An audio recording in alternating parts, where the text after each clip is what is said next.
Hello, Ben. Hello, how's it going? Baruch Hashem. Praise the Lord.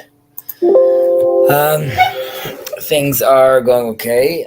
So moved Yeah, out of my home. 2 days ago, Yeah, officially. 2 days ago. It's still. I mean, mostly I'm out, but like I got to go back there. I got to do gotta repaint it now for the body right now. Mm-hmm. Um, excuse me for a second, Ben. Sorry for one moment.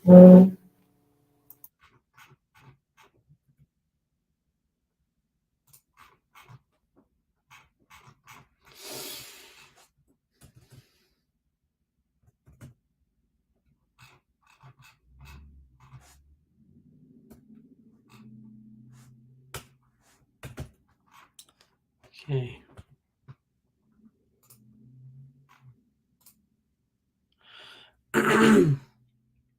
I'm trying to find the our where we stopped.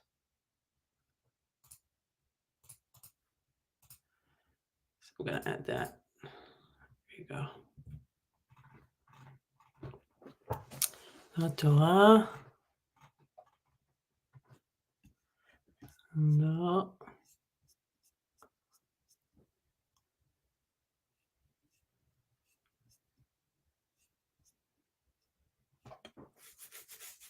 Yeah. Okay. I think this is where we stopped.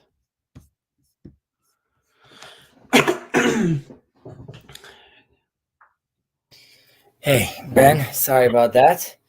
All good. I actually took my wife's car key. Oh, it's okay. So moved, still in the middle of that. Here at this new temporary place until I move to my final house. Oh, this is a temporary place? Yes, but I am fortunate. My in-laws, who live in Israel like 70% of the year, Mm-hmm. have graciously scheduled their return back to the States now for till the end of the summer. Mm-hmm. So I get to. They have a place here that I fortunately also got to design as well. So I'm in another familiar office, but yeah. So I'm here now, um, and that's awesome. And again, I'm very very very fortunate. Thank God. Mm-hmm. Uh, a little a little stretched, but excited. I'm really happy that we're doing this. Like I told you, I sort of uh, dialed down a little some stuff in TLC. Yeah. Uh, Creati team is important. How about you? All right. I'm doing good. I'm doing pretty good. Yeah. Today is I have a day off, so it's a little bit more chill for me this particular day, so I can focus a little bit Okay, more. But the week has that's been going nice. well. The wife is good. Everybody's good. By the way, were you in Chino? It wasn't Chino, yeah. I saw this. I thought it was you, but I wanted to confirm. I saw this like little clip, and I thought for a second, I'm like, is that Ben? Um, but Hmm. there you were. All right, awesome, very cool. Yeah. Okay, where were we? So do you? I think did we start? Are we starting a new one? Like a new Mishnah? Because I think Yeah, I mean, well, let's go back to the last one. Let's see where we were. I Uh, think yeah. V'shalom Yusifu Chaya. I think this is what we're right, gonna. right. This is where he finished exactly. Time. Correct. Correct. Okay. Um, okay. And exciting. Rabbi Shimon, we have a character we could talk about. Ah, nice. We didn't have any of the Mavrikim for a long time. Like we didn't have a Raheem. I don't know. Was he a Maverick? Yeah, he was a Maverick. Well, Rav Shimon. Well, first let's read the Mishnah. Okay. Uh, Rabbi Shimon ben Yehuda, Mishum Rabbi Shimon ben Yochai Omer, הנוי והכוח והעושר והכבוד והחוכמה והזקנה והשיבה והבנים נאה לצדיקים ונאה לעולם, שנאמר עטרת תפארת שיבה בדרך צדקה תמצא, ואומר, תפארת בחורים כוחם, והדר זקנים שיבה, ואומר, עטרת זקנים בני בנים, ותפארת בנים אבותם, ואומר,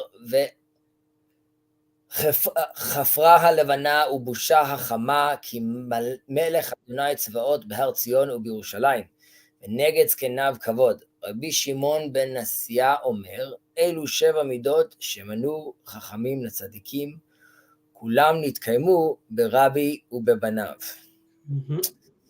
All right, did someone just try to jump on? Maybe I can see. Yeah, there he is. Hello, sir. Hello. Are we? So we're on chapter. No, not chapter. We're on section 8 of chapter 6. We are. Correct.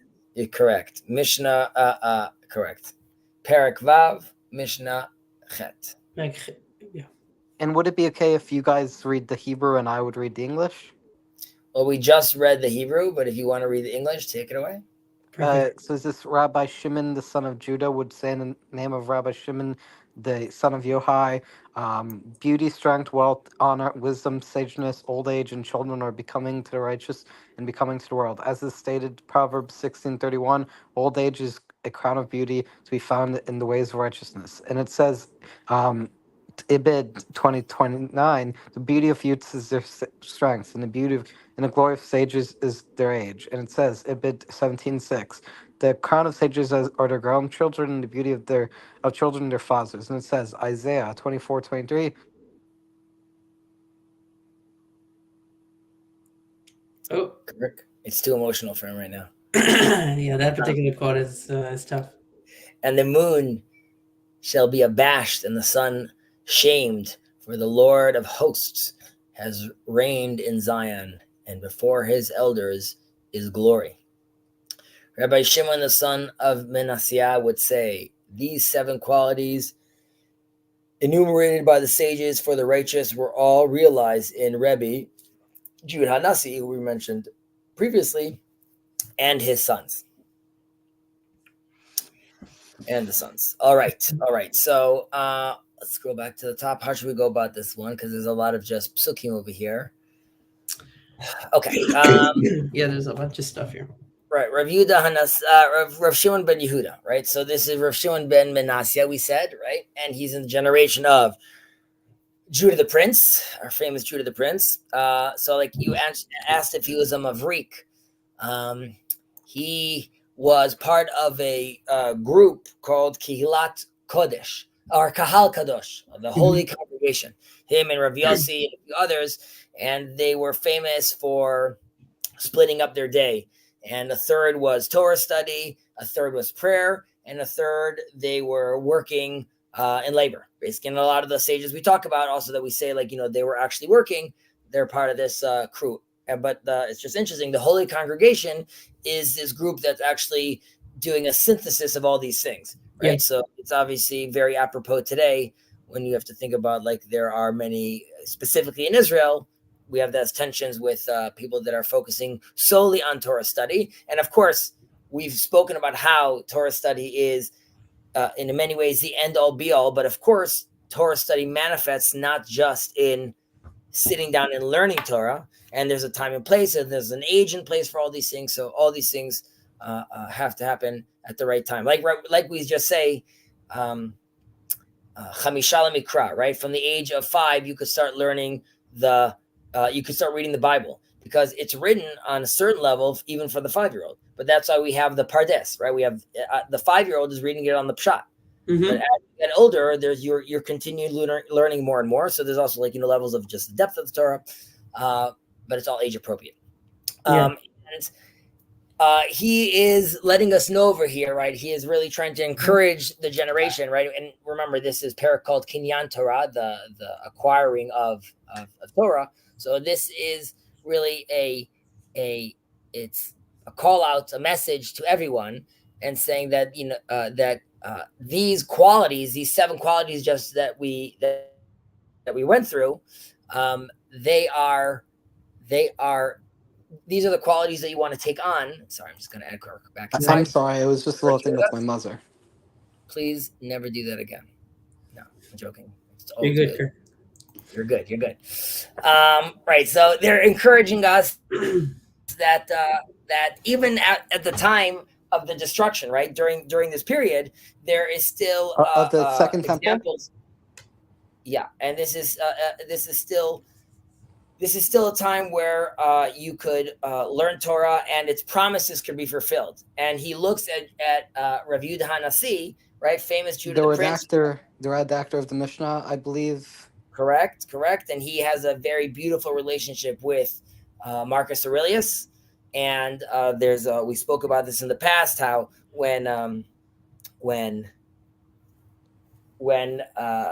sages talk about how Jacob and Esav eventually are supposed to meet and work together. They're sort of their incarnated souls, so to speak, are manifest in that kind of conversation between Judah the Prince and Marcus Aurelius, and that was like a little peek to what will be in the end of days, please God. But where are these conversations recorded, if I may ask? The Talmud talks about this. I didn't know the Talmud even referenced Marcus Aurelius. Well, it's Antoninus. He has a different name. Okay.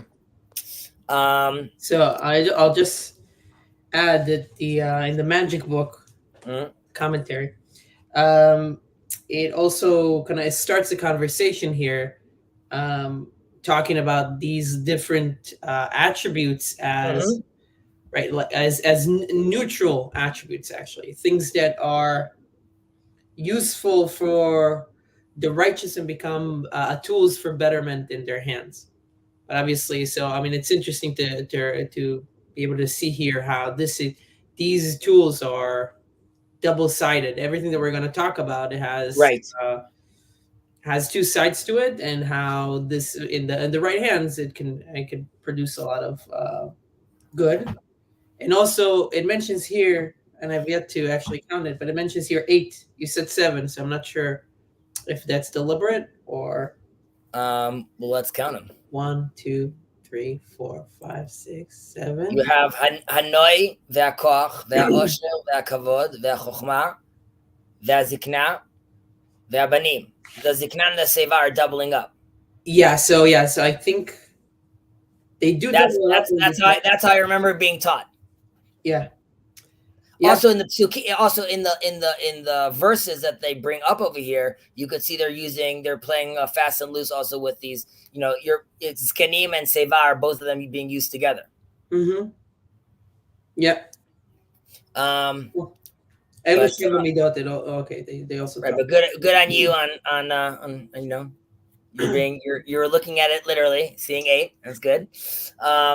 But I like what you said about right. So you could look at these attributes, which we'll go through. I think we'll first go maybe through the psukim, and then we'll go back to the attributes. That's okay. I think maybe there'll be maybe we'll do that. But right. So these qualities that we're mentioning, right? They're worthless on their own in a certain sense. Or like a good example would be like 0, right? The value 0, the number 0. So I could add many zeros next to it, but it means nothing. Only if I add a 1 in front of it, suddenly it all changes, right? So really, it's the person himself and how he is using that attribute could then make all the difference in a certain way. Yeah.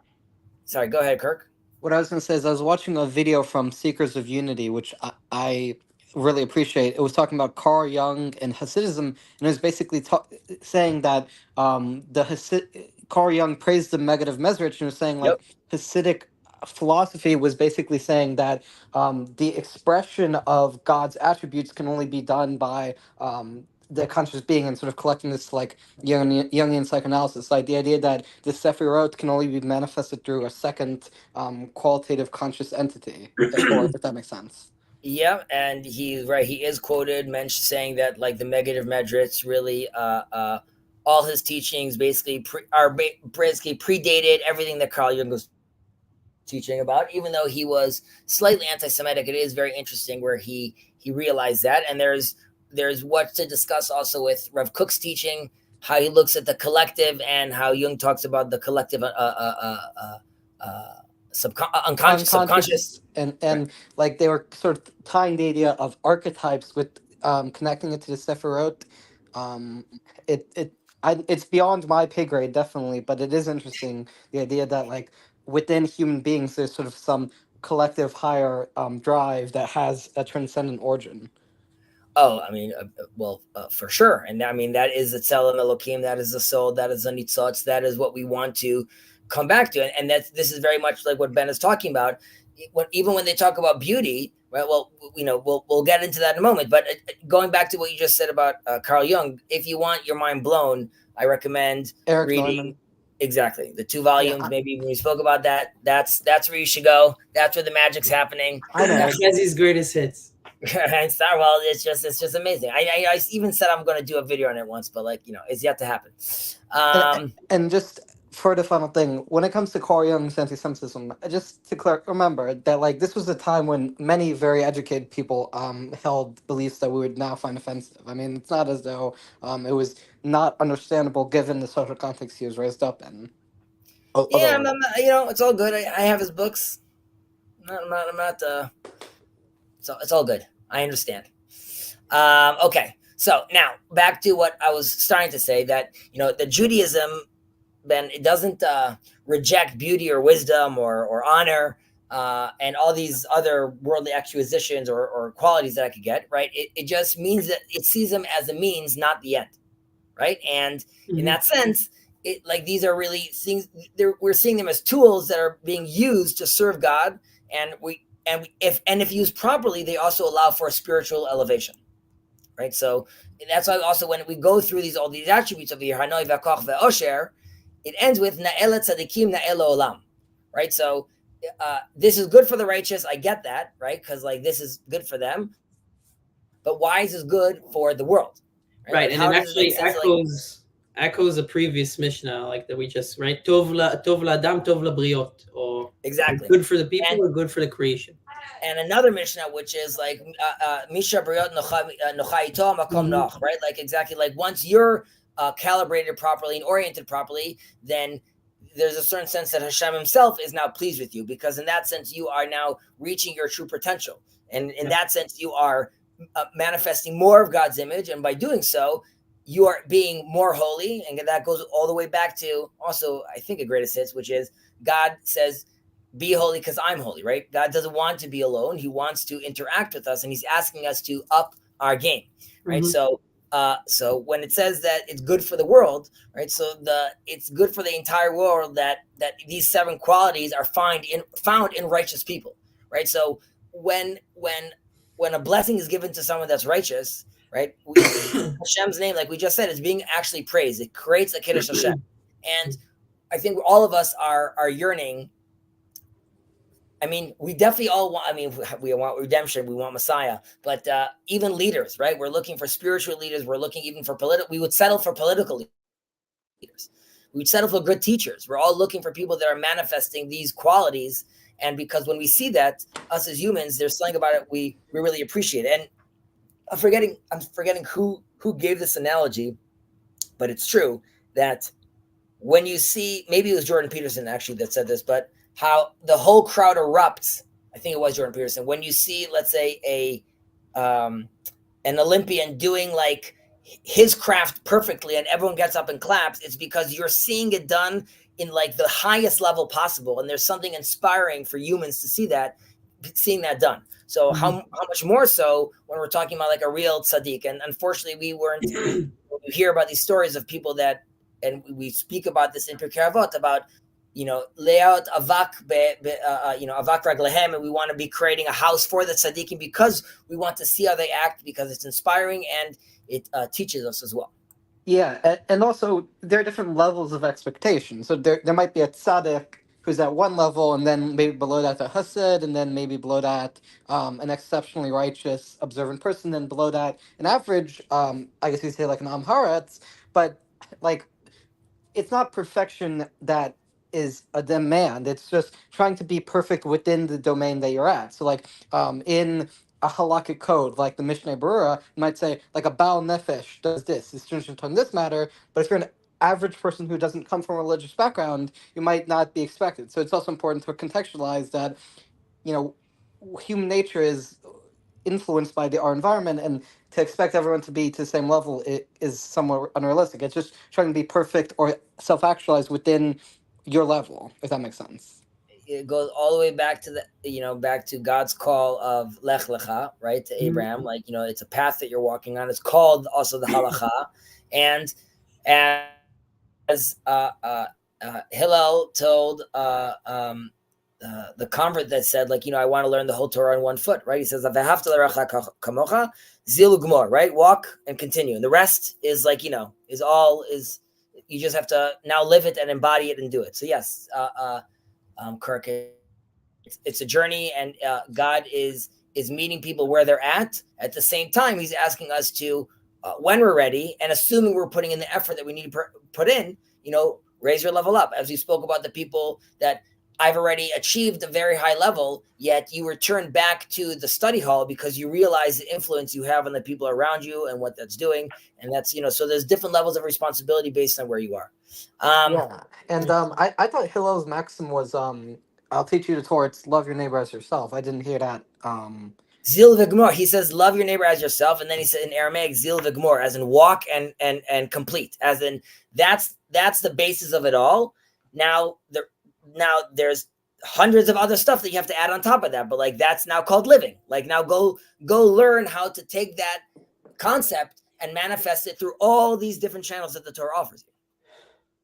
Yeah. Okay. So let's plow through the psukim and then go back to the attributes. You okay with that, Ben? I'm good with that. Okay, so many psukim, all of them are from Mishlei. Shenemar ateret tiferet seva b'derech tzedakah timtza. Kirk, you want to read it in English? Old age is a crown of beauty to be found in the ways of righteousness. Correct, exactly. And right, it becomes this beautiful crown for them, right? So it could be that their body is no longer young, right? But the life experience that they have really helps them to continue and focus on what's important and like how to live properly. And because they have that mindset, that allows them b'derech tzedakah timtza, like that pathway, that path of righteousness, it's still found for them. It's still visible for them. It's still an option for them. And their old age is like a crown on their head, which gives them the spirit and the power to persevere and move on.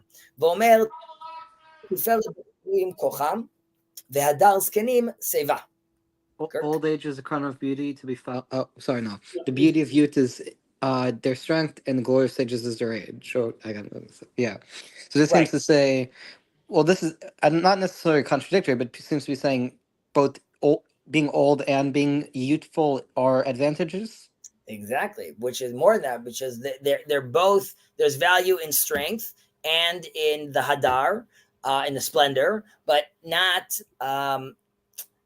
when they stand alone, right? Well, that's not necessarily not. They could also be true when they stand alone, but they're stronger when they're together, and they're both needed if we want to create a fuller picture.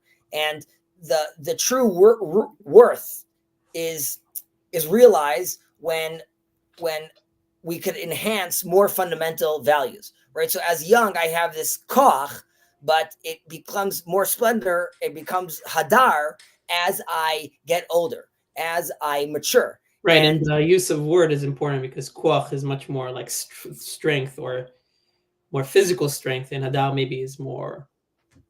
I keep on saying splendor, but glory, I'm saying the way it's translated over here is that could be added on to that other attribute, which would be koch over here. Or a good analogy would be, if I'm building a beautiful villa, right, I first need a very strong foundation, right? So I can't deny the attributes of it being very strong, but that also then allows me to fully manifest the beautiful house I have, right? So if I'm looking at the Empire State Building, the tip is what's interesting, but obviously without its foundation, it wouldn't be possible. So I guess that would be like, okay. Ve'omer, where were we? Ateret chachamim asra. The crown of sages is their grandchildren, and the beauty of children their fathers? No. Oh, do I have that wrong? Where are you, Chezi? Kocham v'ateret zkenim ve'omer, right? We said b'chul kocham. V'ateret zkenim b'nei banim. Sorry, you're right. V'ateret zkenim b'nei banim v'tiferet banim avotam. Sorry, go ahead. I thought that was the crown of sages are their grandchildren, and the beauty. Yeah, you were right. You were right. I was wrong. Okay. Oh, this is from not Mishlei, but Isaiah, Yeshayahu. No, this You're is still this is still This is still. Oh, okay. Yeah, this is still in Proverbs. The next one's in Isaiah. correct. Hey, do you want to? Kirk, you with us? Okay. Ateret Kenim B'nei Banim V'Tiferet Banim Avotam. The crown of the sages and their grandchildren, and the beauty of children their fathers. So there's also an alluding to over here Al Shilashim Ve'Arabiim, which is talking about like with different generations that you have here. You have a father, you have a son, and you have a grandchildren, right? So it's again sort of talking about longevity over here, right? And so we have the and this repeats itself, but we have the old person, which is really traveled like this long path that we've been saying, right? Yeah. But the descendants, their kids are really continuing their pathway. And this gives them a legacy, but in return to the parent, to the children, right? It is what we say over here, and the beauty of the children, their fathers, it goes back to that strong foundation again, right? Like one feeds the other in a certain sense. You have a good parent that allows for a child to behave properly, that gives the parent comfort, that gives the son nachat ruach, that he knows his father's happy, which then the grandchild sees that kind of relationship, and that perpetuates, right? And obviously we hope all people could see those models. We see in the world today that very unfortunately there are many models that people experience that are quite harmful. Right? Okay. Ve'omer ve'cherpa levana u'busha hachama ki melech Hashem tzvaot. בהר ציון ובירושלים נגד זקניו כבוד. Okay? Kirk, you with us or no? No. And the moon shall be abashed and the sun shamed, for the Lord of hosts has reigned in Zion, and before his elder is glory, right? So when ultimately when God reveals his glory, and when God again, and through the Torah, the tzaddik is doing this. It talks about the sun and the moon over here. They are sort of they're shamed and embarrassed because what is let's say a material light, like a natural luminescence, which you could be like, oh, what could be more bright than the sun or than the moon? The answer would be obviously the light of the Torah, the internal, the spiritual light, if done properly, is even greater than that, right? So if it's revealed properly, again, those would be ashamed. And there's also a hint towards, let's say, idol worshipers out there, which is once they recognize the truth in Hashem's path, they will be ashamed with, like, they realize that light, which might have been luminescent for them at this period of history. However, at some point they'll realize how that is no longer giving them the light they actually need, or at very least a spiritual light that they need. Well, should they feel ashamed about that? Because, like for example, I'm pretty sure there's a halacha mentioned by the Prophet time that you're not supposed to, for example, embarrass about the teshuva, even if somebody was completely a sinner, as long as they repent of their ways. Like there's an idea, like you don't judge them after the fact. Again, can you say that again? Like I thought I read a concept from the Chofetz Chaim that you don't embarrass about teshuva because of the idea that, like, even though originally they were sinner, like an idol worshiper, now that they fall on the righteous path, they don't they shouldn't be judged after the fact. Or I might be misunderstanding that. No, it's a famous story with Rish Lakish. It's also relevant to what we're going to read over here with, like, how you misuse. Well, he used to be this bandit, and there's a famous story in the Gemara how someone reminds him this, and like he gets upset about this. So yeah, so that's not something we encourage or and is very much frowned upon. But internally recognizing if you erred and then wanting to repent, part of that has some sort of shame because you realize how you've lived a certain way. That doesn't mean you're not loved, and part of that is just growing up in a certain sense. You've had a mask, a veil over your eyes, and it's been uplifted. So when we know when Isaac, when he realizes what happened with the blessings, vayechrad charadah gdolah, he was horrified because he realized, like, I didn't see the reality in front of me. I was about to bless my Esau, and with the wrong blessing, and I didn't see how these kids were manifesting necessarily, and I didn't see, and now it got to a place where my wife to trick me. Like, so think where he was at, and feelings of also, I'm sure, like embarrassment and shame in a certain sense. So it comes from that place, Kirk, not from people pointing and laughing, saying like, haha, you're here last. Because we also say That's understandable. So it's just a motivating force for teshuva as opposed to a degrading force. For sure. I just gonna say over here hi to the Hebrew Nazarite. Also to Michael, Chezi, what does hosts mean to you? So that's like a big conversation, because like there's spiritual elements to it. There's there are meta modern or historical references to it, right? That's it could be a cultural appropriation name we're using, because that is that name appears like in different places, but we could have that, I guess. We could get into that next time, Michael. You see me, grab me about the hosts, and we'll discuss. Yeah.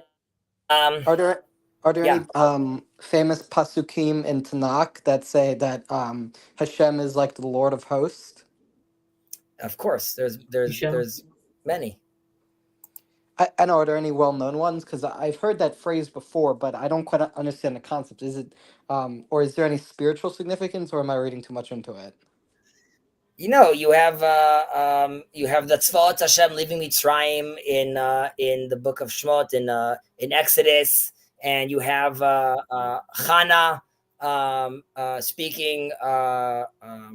Shmuel's mother speaks about Tzvaot Hashem, and there's the famous Ezekiel. I mean, that's really the most famous one. Holy, holy, holy. Yeah, Kadosh, Kadosh, Kadosh. Exactly. So Yeah. And again, there's obviously like very mystical levels to this, of like, Hashem's armies and what that looks like, and these thousands of angels, and so that's like it's a big thing. Yeah. Michael, I see deal. Okay, Matthew, he's 16. I know. It really is a little marvel. Okay, onwards. We wanted to get back into these attributes right now. Go back to the bottom over here. If we're already here, Rabbi Shimon, the son of Manasseh, would say these 7 qualities enumerated the sages of the righteous were all realized in Rabbi Judah Nasi and his sons, right? So we're going to go back to these attributes right now. But again, going back to why he's mentioning all of these, because at the time and context where they're living, you could say potentially the Jewish spirit would be in a very low place. And he comes and shows that Judah the prince and his sons managed to be oriented in this sense, where all these attributes were true in them. And that's why they themselves were creating that sort of light onto the people, right? That was giving people hope. Seeing these kind of people, while the temple is no longer there, we could see that the Torah and its values still benefit us. The promises that were made in the Torah are still true. And if we still don't have a temple, but we could still see the benefits of the Torah, so we still have hope that eventually we'll return. Right. It reminds me of Tzaddik Yesod Olam, the righteous, or the Tzaddik is the foundation of the world. If you're talking about Rabbi Yudanasi, Judah the prince, and his children. Ray, in that form. Does Jung's anti-Semitism need to be accounted for, or does his work stand on its own? His work stands on his own. And by the fact that he recognizes the negative medrash, it shows that like ultimately he curbs his anti-Semitism in the recognition of truth, right? So as the Rambam says, "Kabel ha'emet mipi omra," right? Just accept the truth from he who says it. Yeah, I mean, there are some thinkers who, if they have obvious beliefs, are questionable, like Heidegger, but like at least in Jung's case, I don't think it was as militant. But yeah, it's important to just accept ideas where they come from, regardless of the personal failings of those who espouse them. Don't shoot the messenger. Don't shoot the messenger. Okay, so let's scroll back up to the top, if that's okay. So what were these attributes? Hanoi, beauty, right? So the first attribute quality that we're mentioning over here is beauty. And beauty is the most external, right, out of all these qualities that we have over here. And I mean, I was about to say that their actions, like, your actions don't really influence your appearance. Obviously, you could do plastic surgery, and then you could influence your appearance. But my point is, like, the way you act doesn't influence your appearances. And again, I'm not talking about like on a style level, like that you can make yourself look like your drip, as kids say today, is tight, but more about the fact that, like, how you look, and and I'm not even talking about let's say mystical beauty, but there's also like a symmetry sort of level of beauty, and this is really just a gift that Hashem gives you, right? It doesn't really depend on your deeds at all. You're born with looking a certain way, and that is just again very external, right? Mm-hmm. So how is beauty? Again, how is it good for the righteous and good for the world? Because we also know that beauty can be a source of temptation, obviously, and the evil inclination, the Yetzer Hara, right, definitely has a lot of opportunity in beauty, how to use that the wrong way. I spoke about that last week with regards to the Nazarite. I gave an example, like with Narcissus and the story that the Talmud gives with the Nazarite, and how like one could get stuck in beauty ultimately, right? He can't look away from his reflection. So that could be very, very problematic. Right. So the temptation is bigger, thus the challenge is bigger, and thus overcoming it. Exactly. Right. So beauty, right? It's ultimately, like we said, it's all these things are serving as a tool, right? So it allows me to have spiritual elevation, and it depends if I could, like you said, withstand the test, or if I'm going to like manage to climb this mountain and pass these obstacles. So then I will emerge victorious, right? And we see, I would say, two like examples that come to mind of people that have to deal with this.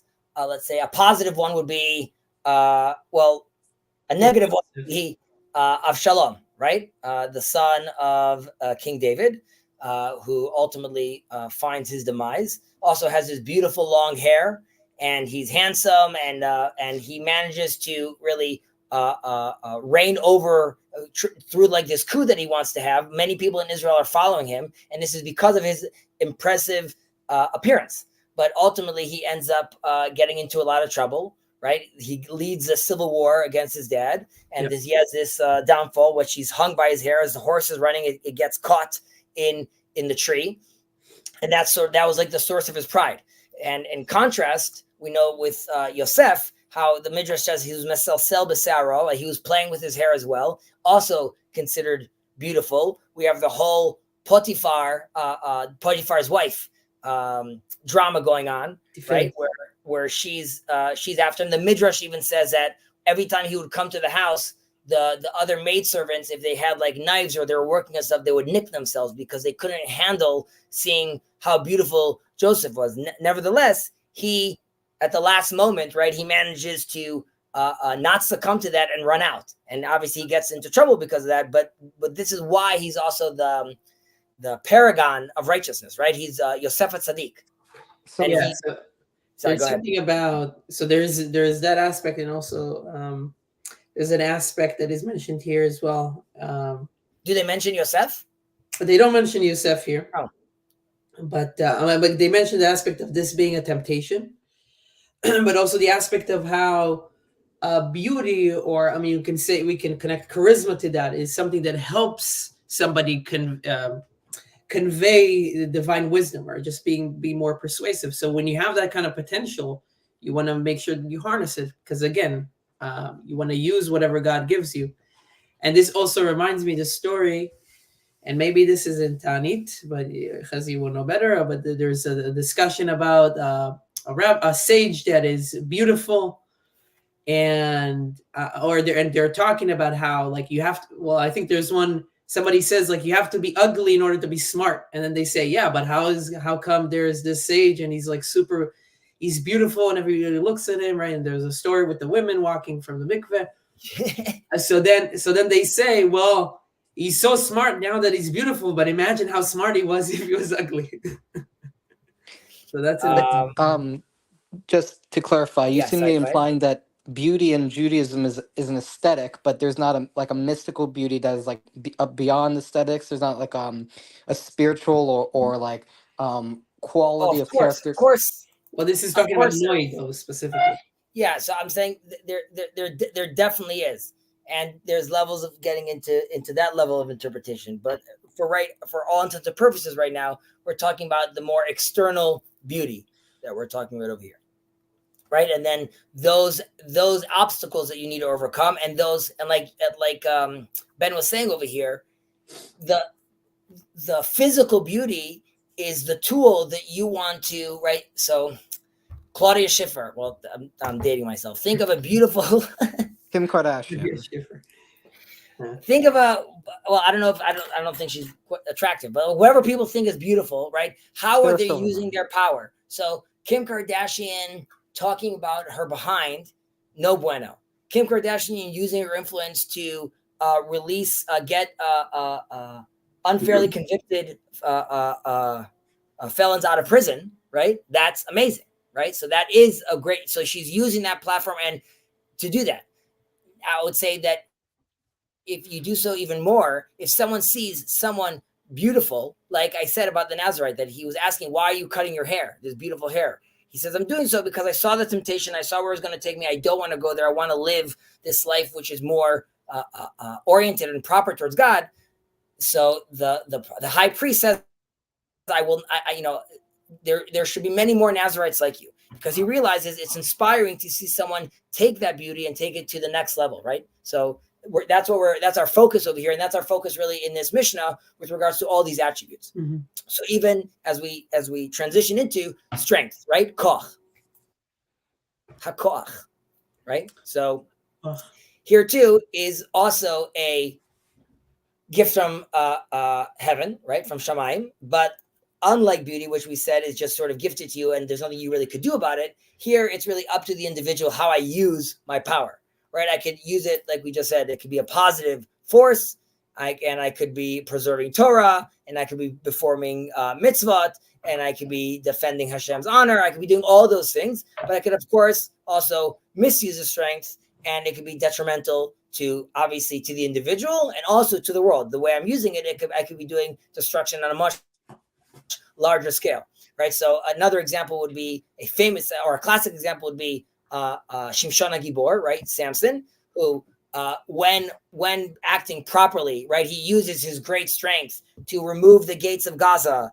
and to ultimately also bring down the pillars and destroy the Philistines and protect the Israelites. But then on the other hand, with his relationship with Delilah, is that where we're going with this? Exactly. And the Midianite woman. Right. So it doesn't work well. The many women, right? If he misuses his strength with his nonsense, with these games, with like, oh, you could kill me this way and you could kill me that way, he loses it in the end. He lost his strength. And just on Shimshon specifically, Shimshon had the potential to be a messianic figure, but he failed, and he is later on in the Tanakh, we're referencing different judges, and one of them is, it mentions Yerubal, and other ones, and one is Bedan. And who is Bedan? Bedan is Samson, because he comes from the tribe of Dan. Right. And this relates really to Dan and its symbol being a snake. And this has to do also with the Leviathan. So like this is like a different conversation. But specifically with Samson, Bedan backwards is Nadav. And he was supposed to be a reincarnation and an attempt to fix Nadav and Avihu. What happened with Nadav? He came into the temple drunk, right? He came into the tabernacle drunk. And also he had no wife. But with Samson over here, so he can't drink any wine, right? Because he is a Nazir.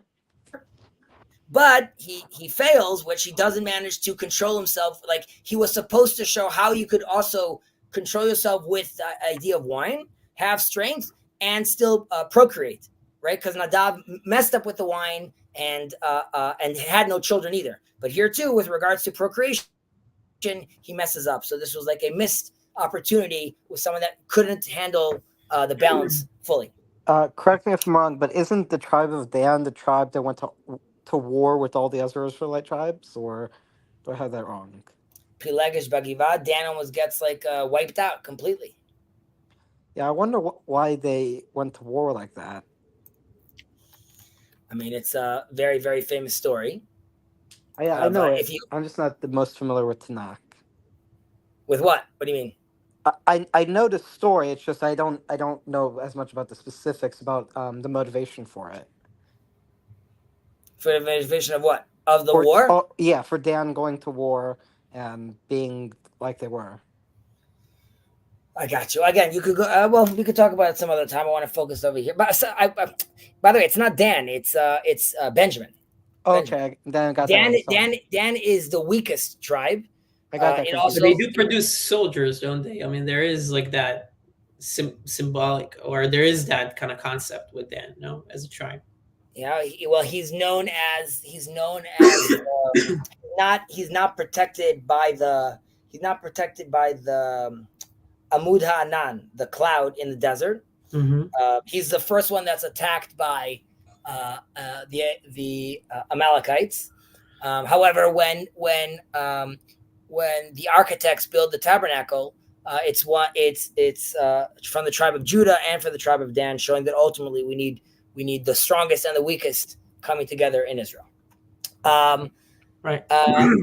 I mentioned just Rish Lakish earlier, but this is also someone that you could look at from the Talmud, who was initially he was like a thief, and he ultimately turned himself into like a great rabbi. And Rav Yochanan, who was beautiful, right? He really inspired him to redirect his Torah towards redirect his strength towards Torah.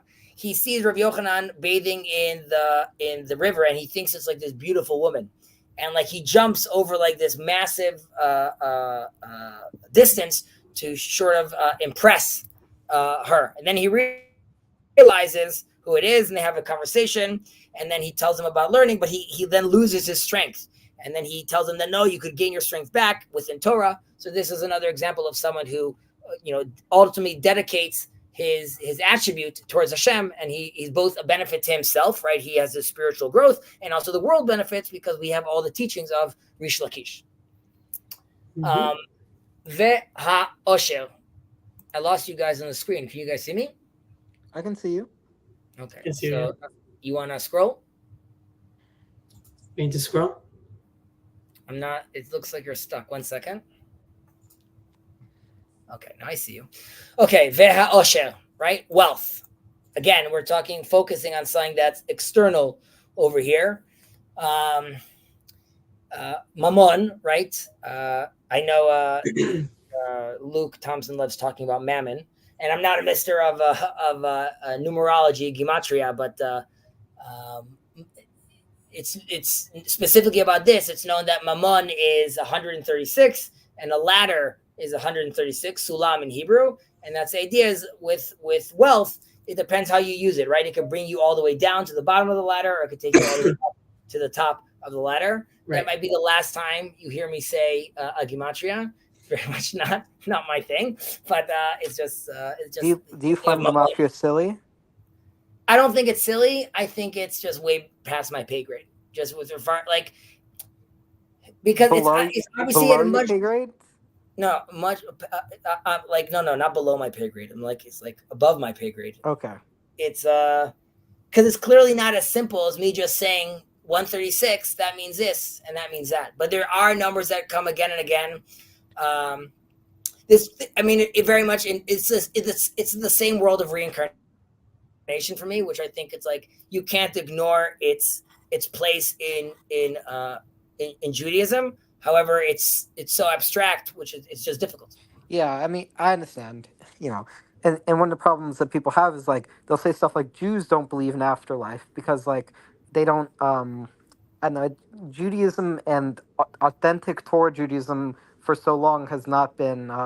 People have not been educated, and it hasn't been until recent years where these sort of concepts have been explained because of the budding Noahide movement, I would say.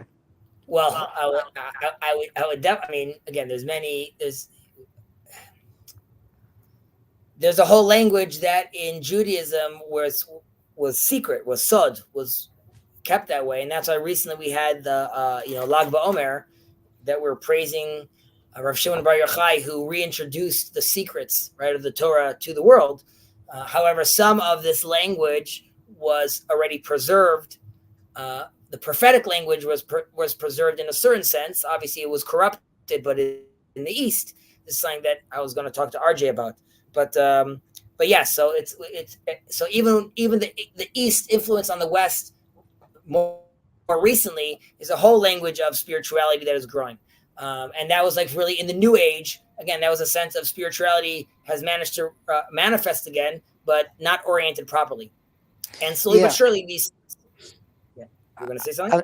I was just going to say, it's just because of the fact that religious Jews don't believe in evangelism, there are a lot of misconceptions that people have about Torah, and I think this is one of the reasons why many people take the Talmud out of context. Like, I don't know if you've seen, like, on Twitter, like, you have anti-Semitic implications of, like, the Talmud saying you can kill babies and all this. Yep. And, like, that, you ask your average Gentile, or if you ask your average secular Jew, they'll say something like, oh, Judaism doesn't believe in the afterlife because as great as Torah is, right, as much as it is a way of peace, it's not something which, generally speaking, religious people who accept it spread to others. It's something people accept as individuals. It reminds me a little of something that Einstein said. I don't remember the exact quote, but Einstein didn't like quantum mechanics so much, or quantum theory, quantum mathematics. And he spoke about it and said that it's Talmudic mathematics, something like that. And the reason he said that is because in quantum mechanics, you have contradictions, right? And you have it's here and it's not here. And with regards to the Talmud, it's very convoluted that way in multiple levels. And it seems that it could be contradicting, but both of them could actually be completing each other. So it's just I'm dovetailing on what you were saying, which is like people could take it out of context, and it's very difficult to understand the nuance and the conversation over there. So when someone writes, but in tractate X, it says Y, so, it's not really, you're not really engaging with someone. Of course, if someone is really asking, then yes, one should take the time and patience to do that. But again, it needs to be in the right context, of course. Yeah. Okay, going on with honor, and after we did the numerology talk, right? So I use money properly. Obviously, I could use it for, there's many noble purposes I could use it for charity and honoring Hashem and building synagogues and communities, right? So that's great, but I could use it for my own power. And obviously then I lose out in a certain sense ultimately, and humanity's losing out because I'm not thinking about their benefit, I'm thinking about my benefit, right? And this is, the reason I mentioned the latter, again, because the trial, the test, the obstacle of wealth is really significant, because like many people have failed with the money game. And we can see this, there's some sort of statistic with regards to the suicide rate and lottery winners, which is like, you don't even know how to handle that kind of money necessarily and what to do with it, right? So it's a very big responsibility. And of course we see this in Hollywood as well, but that they have a whole other litany of problems that is attached to that. But again, there were many sages that actually avoided like wealth because they didn't want that kind of temptation, and like they understand the blessings that could come from it and how to use it, but they just felt like I'm not going to be able to use it properly. And again, back to Judah the Prince, who was known to being wealthy, but it wasn't a problem because the way he used that money just increased his honor, and it manifested more of God's image in it, right? So right, the tool that confers, like what we said, for everything here, like beauty, power, beauty, strength, wealth, and honor. It confers a certain, or it leads to a certain challenge and responsibility. So, but if you can handle it, it's great if you can handle it. Right, exactly. Like it amplifies the person's influence, right? And it makes their words more impactful. So I have a very wealthy client, right, who post October 7th and the response of some colleges, he took out like tens of millions of dollars from colleges and moves it around and has a platform to speak and say something. And yes, it's the money that speaks, but very much not in like in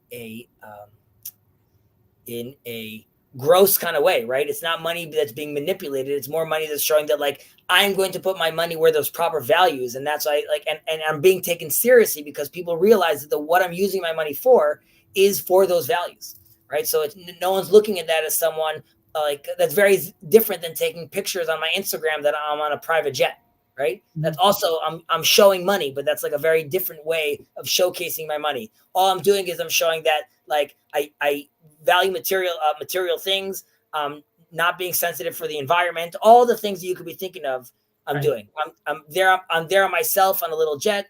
So yeah. So I think at the end of the day, I mean, what the sages here basically are saying, just by putting this as one of these attributes, is saying wealth is something valid. In the right way, it's valid. It's not the only tool.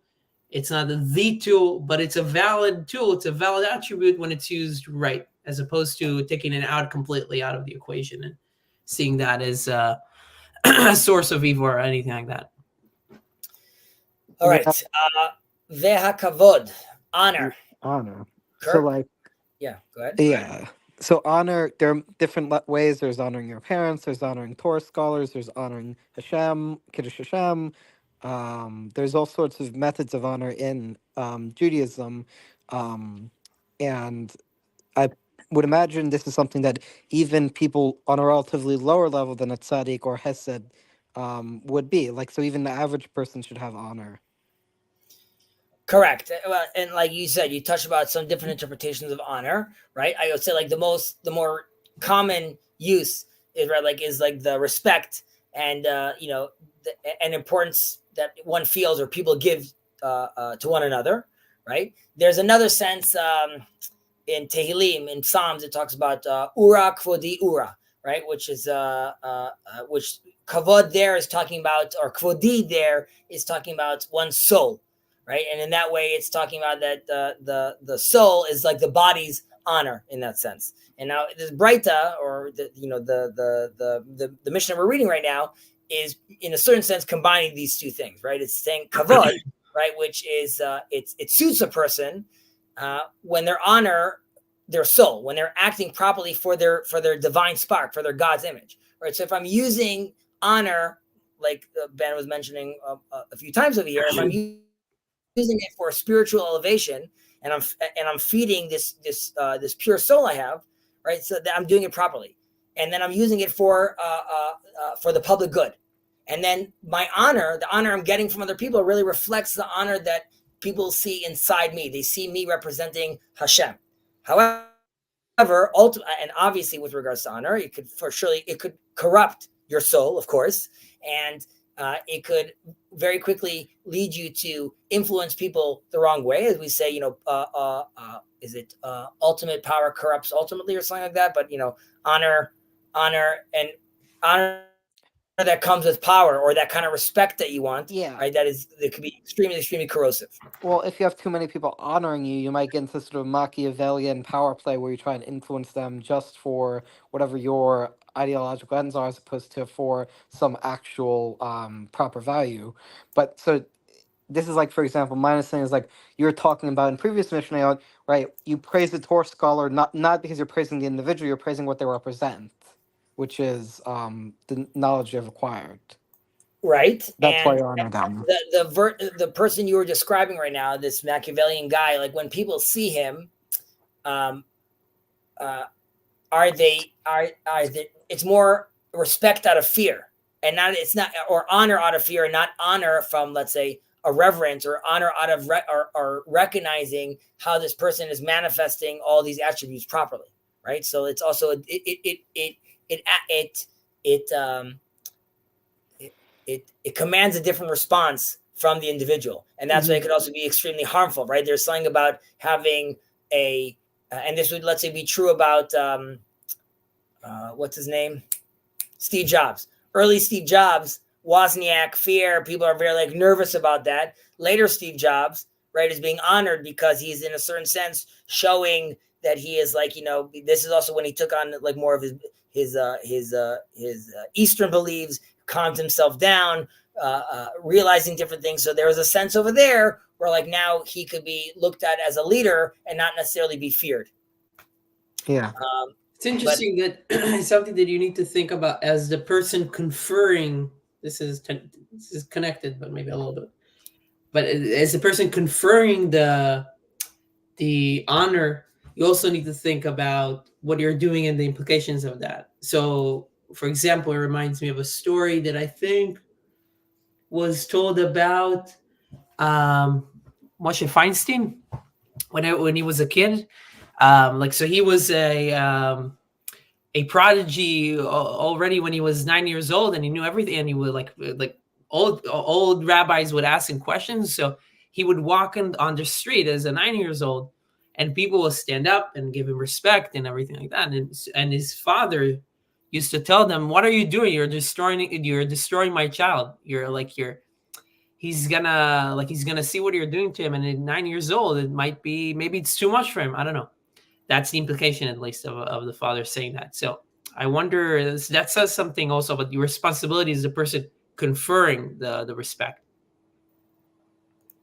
I don't know if you for sure. So and like this goes back to the Hollywood issue, right? If like you pamper like a child star as if like he's like now the end all be all, right? Yeah. So you're creating a false reality for them, and that could be very difficult for them once they step into reality, right? Yeah. So there's obviously there's a big responsibility also, right, on the on that person as well. I'm trying to think of two people that individuals that we could give an example also for. One we mentioned in the past, Jeroboam, right? Which is like he had the opportunity, this beautiful Gemara, sad, tragic Gemara about he has his opportunity to he's actually, the point is that he misuses his honor, right? He's extremely wise. The rabbis see him as a brilliant person. He is the king. He has this opportunity really to bring peace. Ultimately, he brings idol worship, right? He brings the golden calves back, and he doesn't allow many of the Israelites to come to Jerusalem. So that's obviously very, very problematic. Nevertheless, God offers him, right, to repent, come with him in heaven, and walk together with me in the garden with King David. But he wants to know who's first, right? And God says that Ben Ishai, right, the son of Jesse, is first. And he says, I'm not interested, right? So Ben this is Ishai? obviously... I'm sorry? Wait, did you say Ben Ishai, or do I... No, Ben Yishai. Oh. The son of Jesse, King David. How do you spell that? Ben. Ben?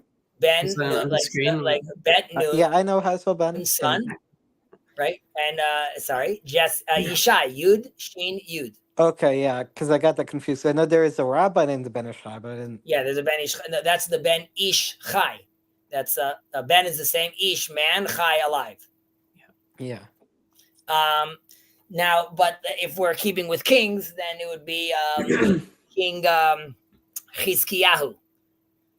King Chizkiah or Hezekiah, right? He uses his honor, right? Very much loved. Also could have been the Messiah, but he forgot to say thanks to God. Nevertheless, he was loved. He brought a tremendous amount of glory to the people of Israel. He comes in a world where there's a lot of idolatry going on. He gets rid of that. His generation is known as being extremely knowledgeable, also like on the laws of of purity. Also, King Hezekiah is one of those people. There are not many of these that came to God on their own, right? They have no affiliation. So there's a few people that have no affiliation. Job comes to God on his own, right? There's no rabbi, there's no school that he's going to. Abraham, exactly. Abraham comes to God alone, right? His dad has his maces for idolatry. He's very big in his place, but he has Idols are us. Idols are us, exactly. He has to move away from there and find God. Chizkiyahu is one of them, and Mashiach. Mashiach is one of the reasons why also no one actually has a claim on Mashiach, right? That's why, because he has no affiliation, he needs to come and recognize God on his own. And that's why when he comes, please God, the Chabadnikim won't be able to say he's ours, and because he'll say, I wasn't connected to any of you. I came from my own understanding to connect to God. There's a deeper teaching with regards to the Josephite Messiah, where he comes from the left hand and he gets his power from the Sitra Achra, from the other side. And why does he get his power from the other side?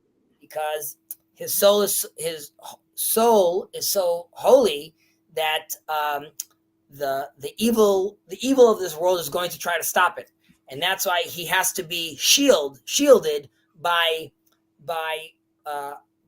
quote unquote filth, by the other side, by the dark side. Because if he's shielded by the dark side, and if he comes under the garments of something that's like a little more sinister, so to speak, that will allow him to be in stealth mode. But that's also why we don't necessarily see it. But when he emerges, it's also he's going to emerge by himself, because he's coming from this place. He comes to Hashem on his own, but that's also what gives him a lot of power. But again, that's also for like another conversation, different campfire. Okay. Chokhmah. By the way, is there anything your magical book has to share with us? Nothing we haven't mentioned. Okay. Ha-chokhmah. How we say that over here? Wisdom over here. Okay, so here there's, if I recall correctly, there's like there's different opinions. Well, there's always different opinions of like how we're what kind of type of wisdom are we talking about over here? Is this just like classic Torah wisdom, right? Which is like which a righteous person, the tzaddik, would have, because he's like studying Torah for its own sake, and that's why he's also benefiting the world in the model we saw in different versions of Pirkei Avot, right? Which is like classic Torah study. Or are we talking about worldly wisdom, which could be reflected through the Torah and its infinite wisdom, right? And the Torah has to tell us how to live daily life, how to behave, how to look at many things and aspects of our life, even has to do with math or sciences in certain aspects. Well, to my understanding, and correct me if I'm wrong, there's even a bracha you're supposed to make when you see a Gentile scholar. 100%. Have you ever recited that on Jordan Peterson? No. Maybe, I don't know if that would be halakhically appropriate, but I would say it's definitely appropriate to make a blessing like that. The question is, would you use the tetragrammaton, or would you use Shem Malchut, Shem Havaya, or not? Because that's a different claim. Well, I don't know if it'd be halakhically appropriate on Peterson specifically, but maybe. I'm saying correct. So I'm saying if you had a doubt, so you could make a blessing, you just don't have to use God's actual name, right? You could say Baruch Atah Hashem. That's a much different level of blessing. But you also say that if you see a genius, you also say that if you see a king. So that is you also see it when you see lightning. We see it when you see. I mean, like obviously, like there are a lot of different barachot, but this one in particular, there is an idea that like there are, I believe, 7 worldly. There's like the Torah knowledge, and my understanding is in the barachot, the idea is like the scholar is one of 7 fields. It's like grammar, math, music. I forgot the other 4, but there Torah is not opposed necessarily to being manifested through these different secular worldly elements. Not at all, and that's also what I mean. On the contrary, like that's if Bezalel wants to build the tabernacle, he better know some math and engineering. Right? Yeah, and I guess not to get too political, but I think this sort of goes into the debate between sort of the Haredi and the more modern Orthodox or Zionist Orthodox camp of like, many Haredim don't want to get secular jobs because they believe Torah study will lead them to a proper path, but like, can you manifest that in secular occupation? And it's, I don't want to get too political, but all they need to do is look at Maimonides, who clearly did that. And all they also need to look at is this Mishnah right here, where the person telling us this Mishnah, Rav Shimon, is, like I said, part of Kilat Kodesh, who they split up their day specifically to be able to do that. Yeah, and I've heard Rabbi Nathan Slifkin talk about all the different sugyot, but I gotcha. You don't want to get too political. Yeah. That's fine.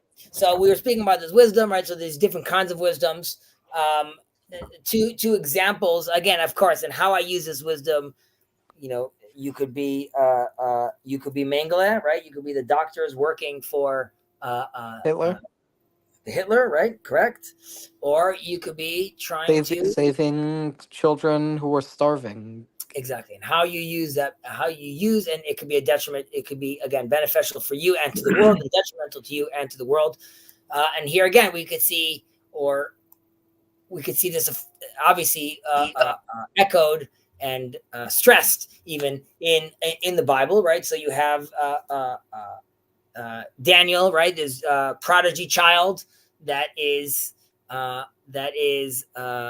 right. He's not in Nevi'im; he's in Ketuvim. Daniel's not a prophet. Daniel, well, there's prophetizing happening, but there's a certain sense which his brilliance is also allowing him to understand and see certain trends, and it allows him, like, it's more than just impressing right, Nebuchadnezzar. There's a sense where it really it ultimately benefits like all of Israel, because that's like we end up returning from the land of Israel, right? So like, and he is a part of that happening. But more famously was King Solomon, right? We have a 12-year-old boy. God is talking to him, and he says, "Give me some of that wisdom," right? So, and that is amazing for Solomon, and that he, the wealth and the honor and building of the temple, and that really brings Israel to its peak glory, biblically speaking, with regards to like how amazing those times were. Those are the peak times of Jewish history. Please God, we will ascend those as well. And actually, it's apropos to say, speaking about wisdom and what I just said about us surpassing that, when King Solomon writes very famous works, right? We have Kohelet, Proverbs, and we have Shir Shirim, and we have Ecclesiastes, right? And Ecclesiastes is really his more... I thought David wrote Tehillim, or... Tehillim. I said Shir Shirim. Song of Songs. Yeah. Song of Songs, Proverbs, and Ecclesiastes. Ecclesiastes, though, is... Wait, who wrote those? David? King Solomon. Oh, okay, I got this. Sorry, I got Solomon and David confused. So King Solomon talks in Ecclesiastes that everything's hevel, right? It's all hevel. It's very existential, very depressing on the surface. But there is an interpretation that King Solomon is saying it's all hevel. He's saying the Torah of Moses, this is controversial, the Torah of Moses is hevel. And it's all hevel until we will see the Torah of Mashiach, which is like a whole new level of Torah. But the sense is that King Solomon, with his infinite wisdom, eventually got to a point where he hits a wall, where now he realizes I'm no longer satisfied anymore with what the world could give me with regards to his insights, because like I'm now looking for like even like the next level. So there's even a sense with great wisdom. Also, there's a potential of frustration with the world. Right. And we could also see where King Solomon, because of this amazing wisdom, right, he's seeing the whole map, so to speak. But that also means you're a little detached. Because you're a little detached, you're in a place where you're inviting all these women and you're marrying all these kings, because you want to create, like, you want to bring the universal message of Judaism, and you want to bring the end of days already. So you're even allowing for there to be idol worship in the temple.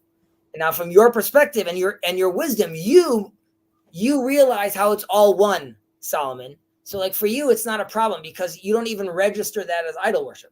However, for the people of Israel, ultimately that's problematic, right? And that's like where you could see also wisdom could sometimes also disconnect you from what's going on. It's interesting. I was just reading, just started reading Rabbi Nachman and his stories, and the story that I'm reading is Seven Beggars, and he talks about Are you talking about Likutei Maharan? Sipurei Masiot. A lot of stories. Yeah, lots of stories. So and long stories. Are long. I mean, I just started. I was just started with the first one, but the Seven Beggars, it starts and it talks about this kingdom and the king and the prince. And anyway, it talks about how they are also in a golden age, and the prince takes gets the kingdom, and everything is going great, and he gives people want wealth, and he gives it to them. People want wisdom, he gives it to them, and then everybody becomes so wise to the point that even the lowest one is like the most intellectual person in the world. But then it reaches a point where everybody just becomes atheists. That's the story. So it's an interesting that's the implication. And then that makes the prince also becomes atheist, but like the Amaritz doesn't become, because they can't even understand the arguments. But then the prince has moments where he gets out, like when he connects to his soul or to something that he forgets, and then he realizes how these arguments influenced him, and he gets really sad. But anyway, the thing that I wanted to answer, like, the wisdom leading to atheism, at least in that story, whatever atheism is also an interesting concept about how it can disconnect you from the world or from the place, right, from God. So Yeah, just to clarify, so there's like a meme format, you may have seen it, where there's like, so on one end of the bell curve, you have very dumb people. On the other end, you have very smart people. In the middle, you have midwit. And the idea is the people on the very low end of intelligence and people on the very high end tend to meet up, and people in the middle tend to be different.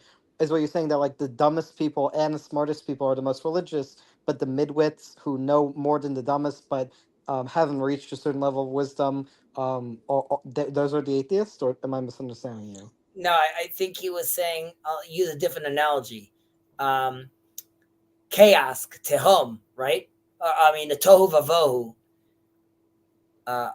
If things don't have their proper place, you could be washed over by the flood, by chaos.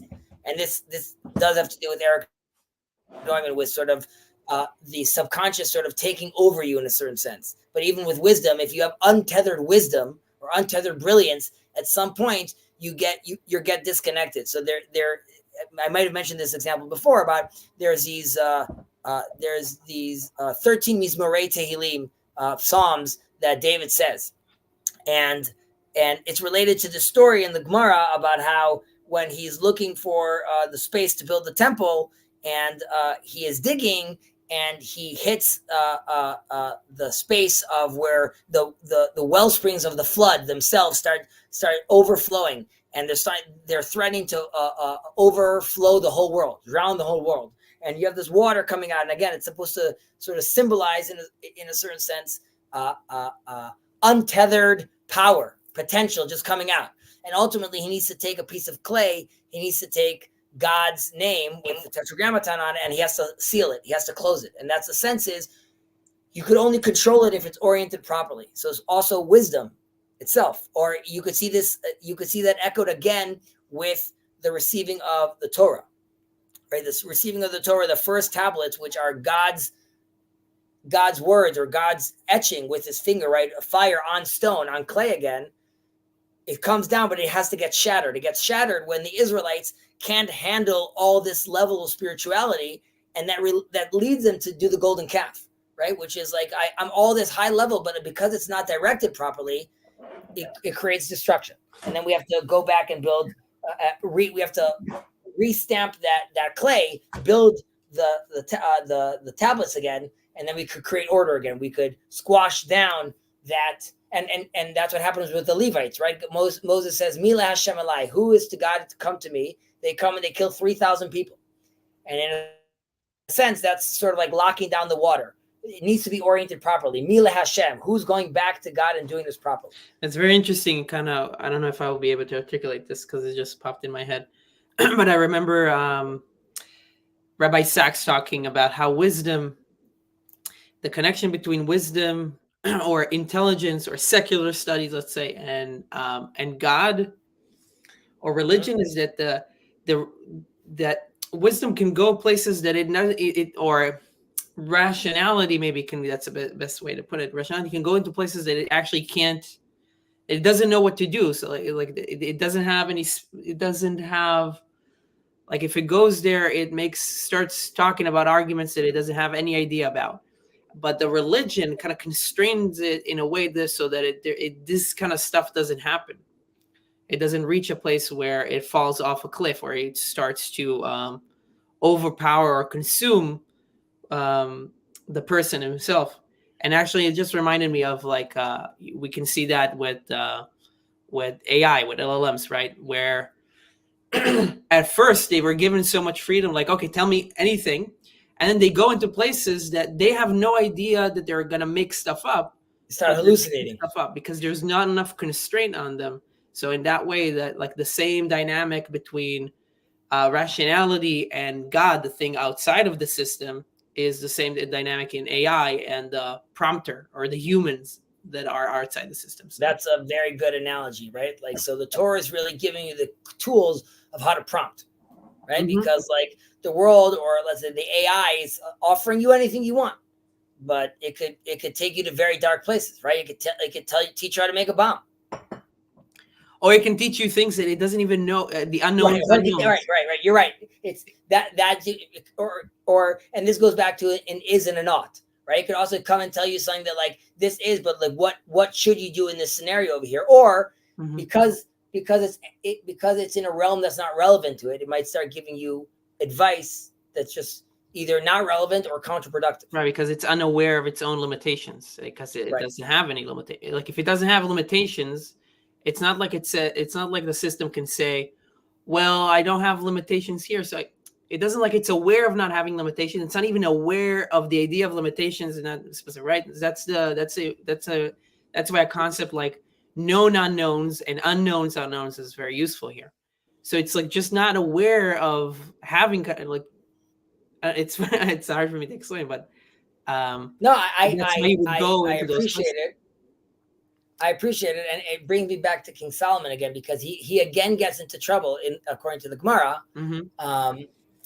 He gets into trouble because this is in a tractate of Gittin, Gittin or Psachim, sorry, and he gets into trouble because when he captures the king, the head of the demons, Ashmedai, in that whole long story that I've mentioned in the past, the reason he gets into trouble because at some point he talks to Ashmedai, but like he's not impressed because he's Solomon at the end of the day, and then Ashmedai says, "I could show you something that you've never seen before," and he's like, "Oh, okay, like now I'm into it." Like the AI is sort of like taking him to this place, and the second he sees something that doesn't make sense to him, right? Like we're going to be like the super genius suddenly realizes that something now, I'm so smart, so how could I be caught off guard, right? That's how he suddenly gets kicked out of the kingdom, right? When Ashmedai brings out from this place called Tevel, he takes out this person with two heads. King Solomon's like, what am I seeing over here? It's like the prompt, the image prompt showing you pictures of like, 7 fingers, or like, it's making all these weird stuff. And that throws you off because it looks real, but it's not what I'm used to. And that is very shocking for someone. And then the second that happened, he doubted his faith. And with the second he doubted his faith, that's the moment Ashmedai could overpower him. That's very interesting. Now it reminds me also, to just continue this tangent, but it reminds me of I was into lucid dreaming at some point. What's lucid dreaming? Lucid dreaming is just being aware of the fact. It's like a technique of being aware of the fact that you're dreaming. So you can. Oh, I've done that a couple of times, but it's kind of weird. Like I have sleep paralysis occasionally. It's not very pleasant for me, at least. Yeah. So I mean, yeah. So I mean, all the techniques, all that stuff, the validity of all that stuff aside, one interesting idea there is, this happens to you whether you're trying to have a lucid dream or not.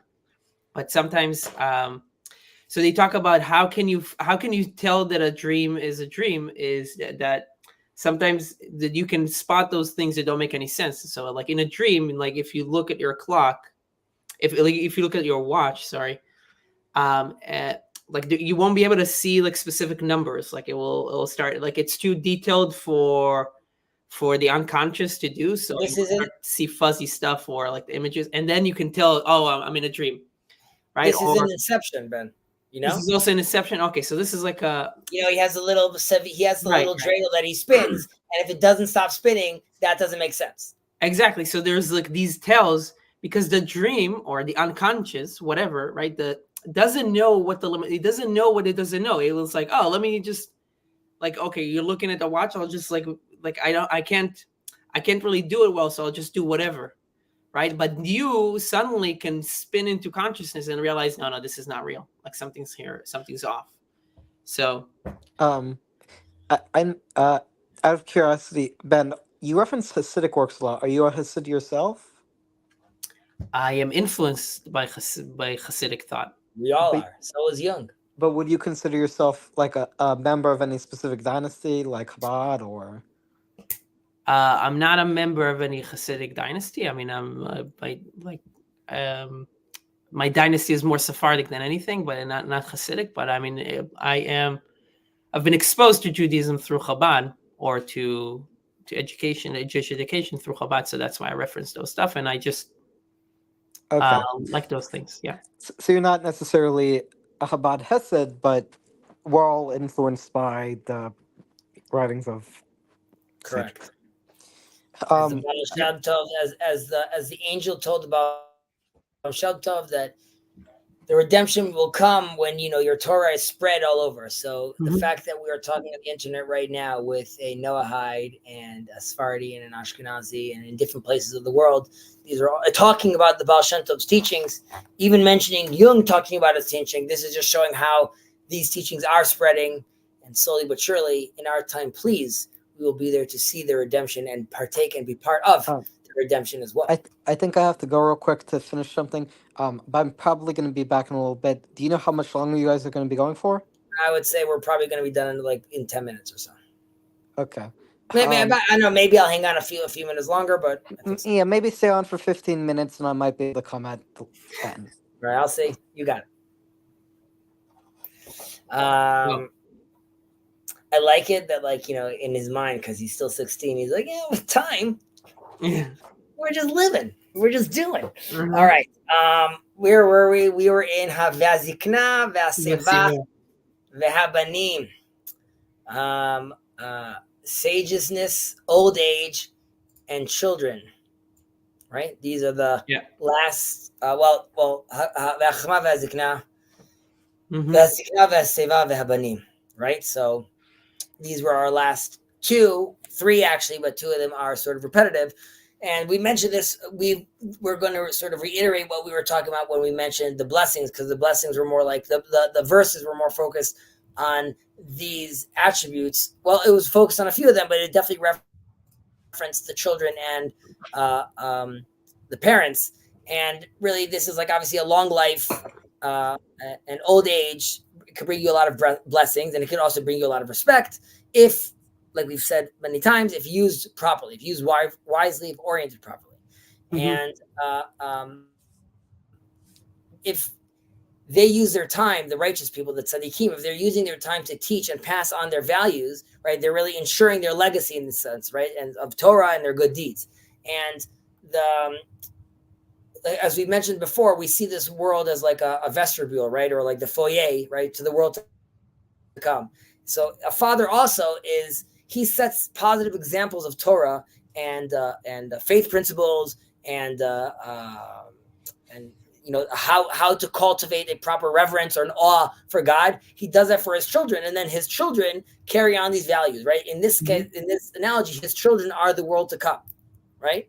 So there's his own version of, personally, I die in this world physically, and I have my world to come spiritually, and physically, whatever that means, we don't know. But also, again, like a father and children, that also continues on as well.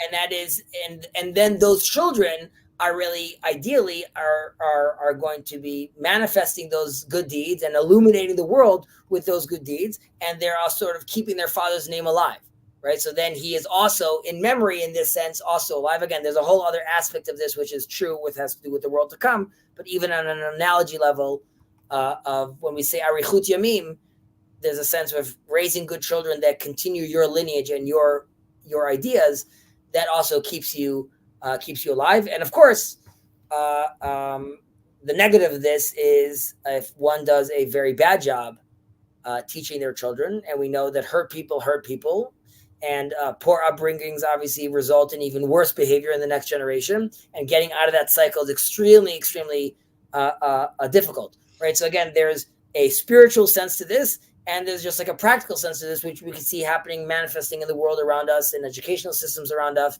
where if you have a very bad start, it's very hard to get out of that loop.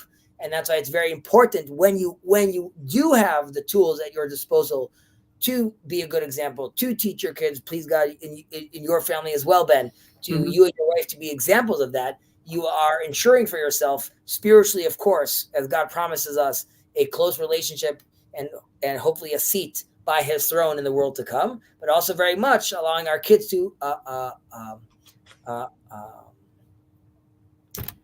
promulgate our deeds, manifest and promulgate, yeah, right, as well. So in this sense, right, again, so Rabbi Shimon is lets us know, like you started with, these are raw materials, these are things that we could use, and these are gifts that Hashem gives us, right? So Hashem really presents in front of us, right, et ha'chaim ve'et ha'mavet, as they say, right, life and death God is giving to us, and et ha'tov ve'et ha'ra, right? We don't like saying that God created, but as we say, as the pasuk says, God created evil as well, and it's a bracha and a klala. There's a blessing and a curse, and it's being laid out in front of us, and it's our role to choose. And Adam and Eve, in the also a controversial take, but we have these two snakes, the Taninim Agdolim, where we have the serpents, we have the great Leviathan, which is actually seen as bad. It's problematic, something that we need to fight. One of them even gets killed. But there's also the snake, the Nachash, in Gan Eden, right? And we look at that as being bad. But ultimately, like we just said, God created evil. God created this snake. The Zohar gives an example of a baby deer is pregnant, and then the snake comes and it won't give birth until the snake comes and bites its leg, and because of fear, it induces labor. And in a certain sense, it says God, it was sort of, God needed to first create this perfect place called this ideal, but then also seeing the man in this ideal, realize the only way man will appreciate this ideal if it could see the contrast. So we have that already with God creating Eve, right? Ezer kenegdo, opponent processing. But there's also, you can't appreciate choice if you don't have it. So the Nachash, who could speak and could walk, right? These are all gifts that God has given it.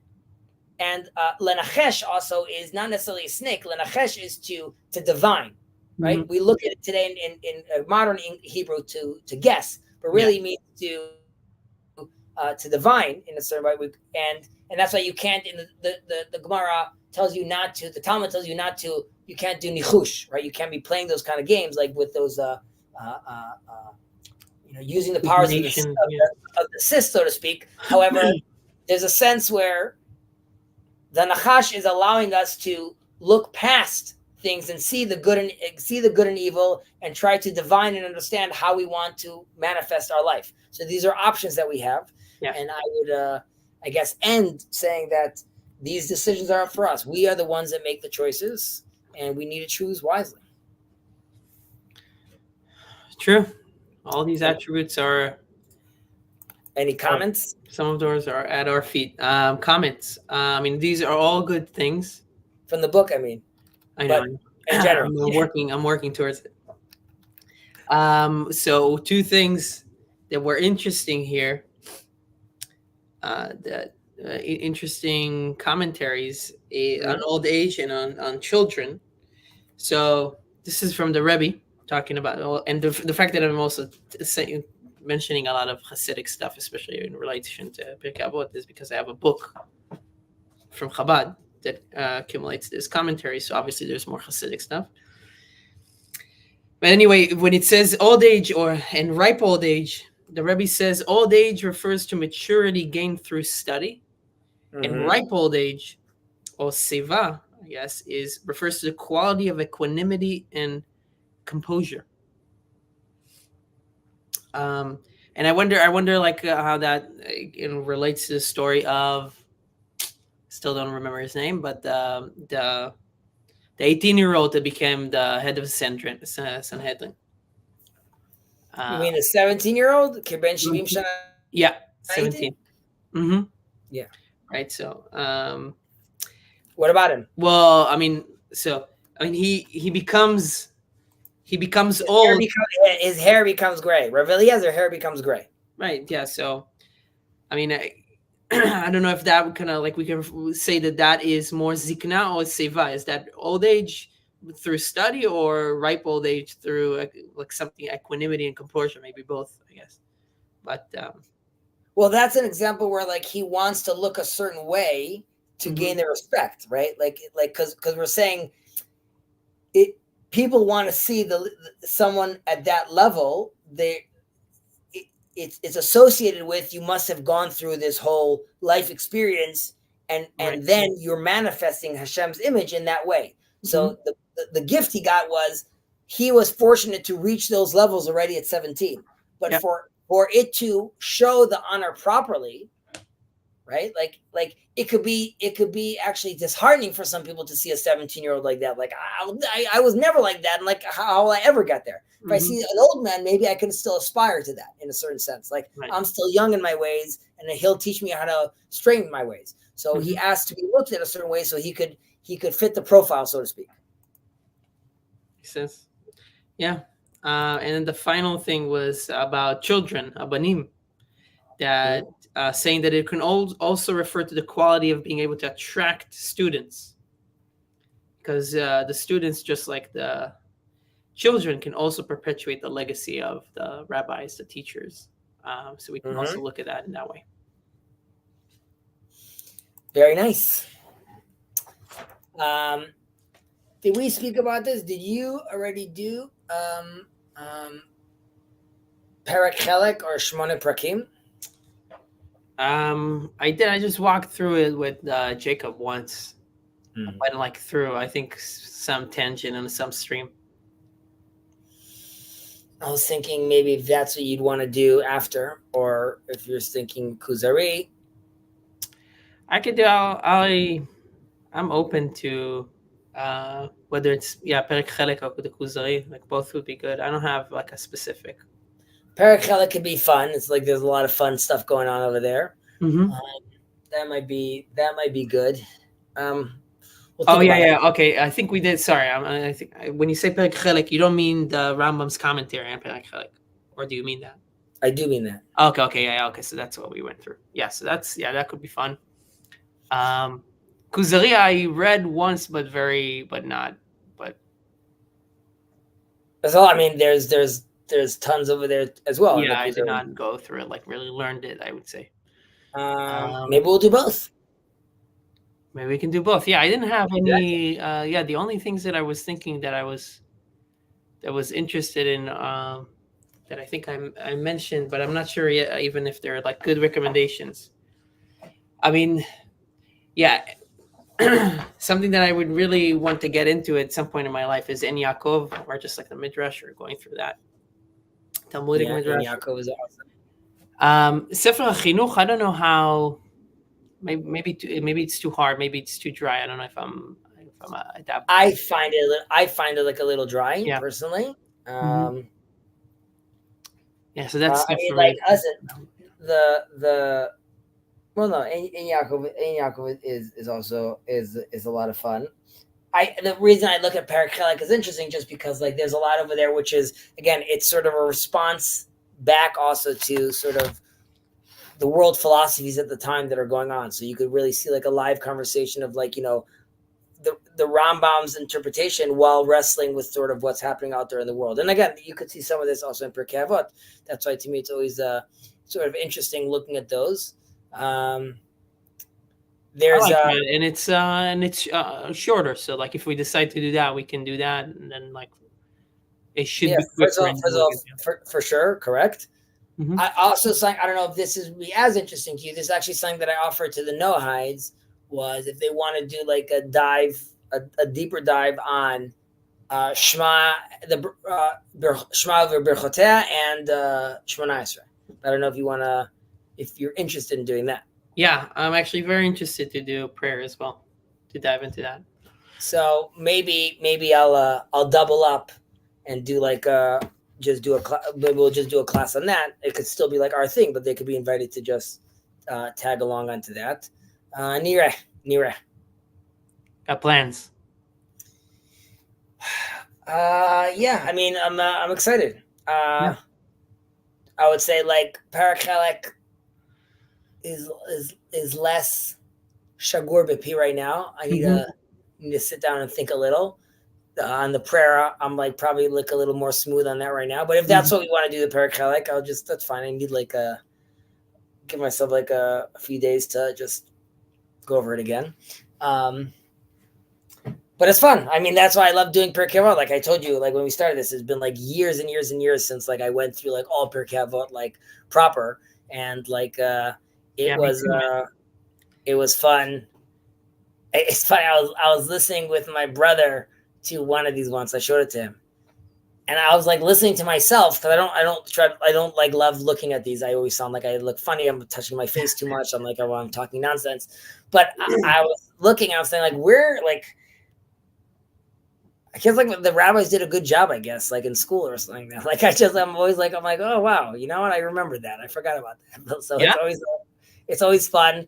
And but really, but as we read it, it's opening up like not doors that were closed, but just things that like I'm not just like engaging with every time. And like it's really my engagement in TLC, but also these chavrutas have it's not a problem for work, but like it's stressed to me more how like I really would rather just be doing this. And not designing houses. Like there's so much more Torah out there. And that's like, I sometimes like right now I started talking about like the Leviathan, which is because these things like sort of associate me to that. But then as I'm speaking about that, I also have to like curb that and remind myself that, you know, you could go on forever about these like topics, but there's like so much, I don't know, it's exciting times for Torah.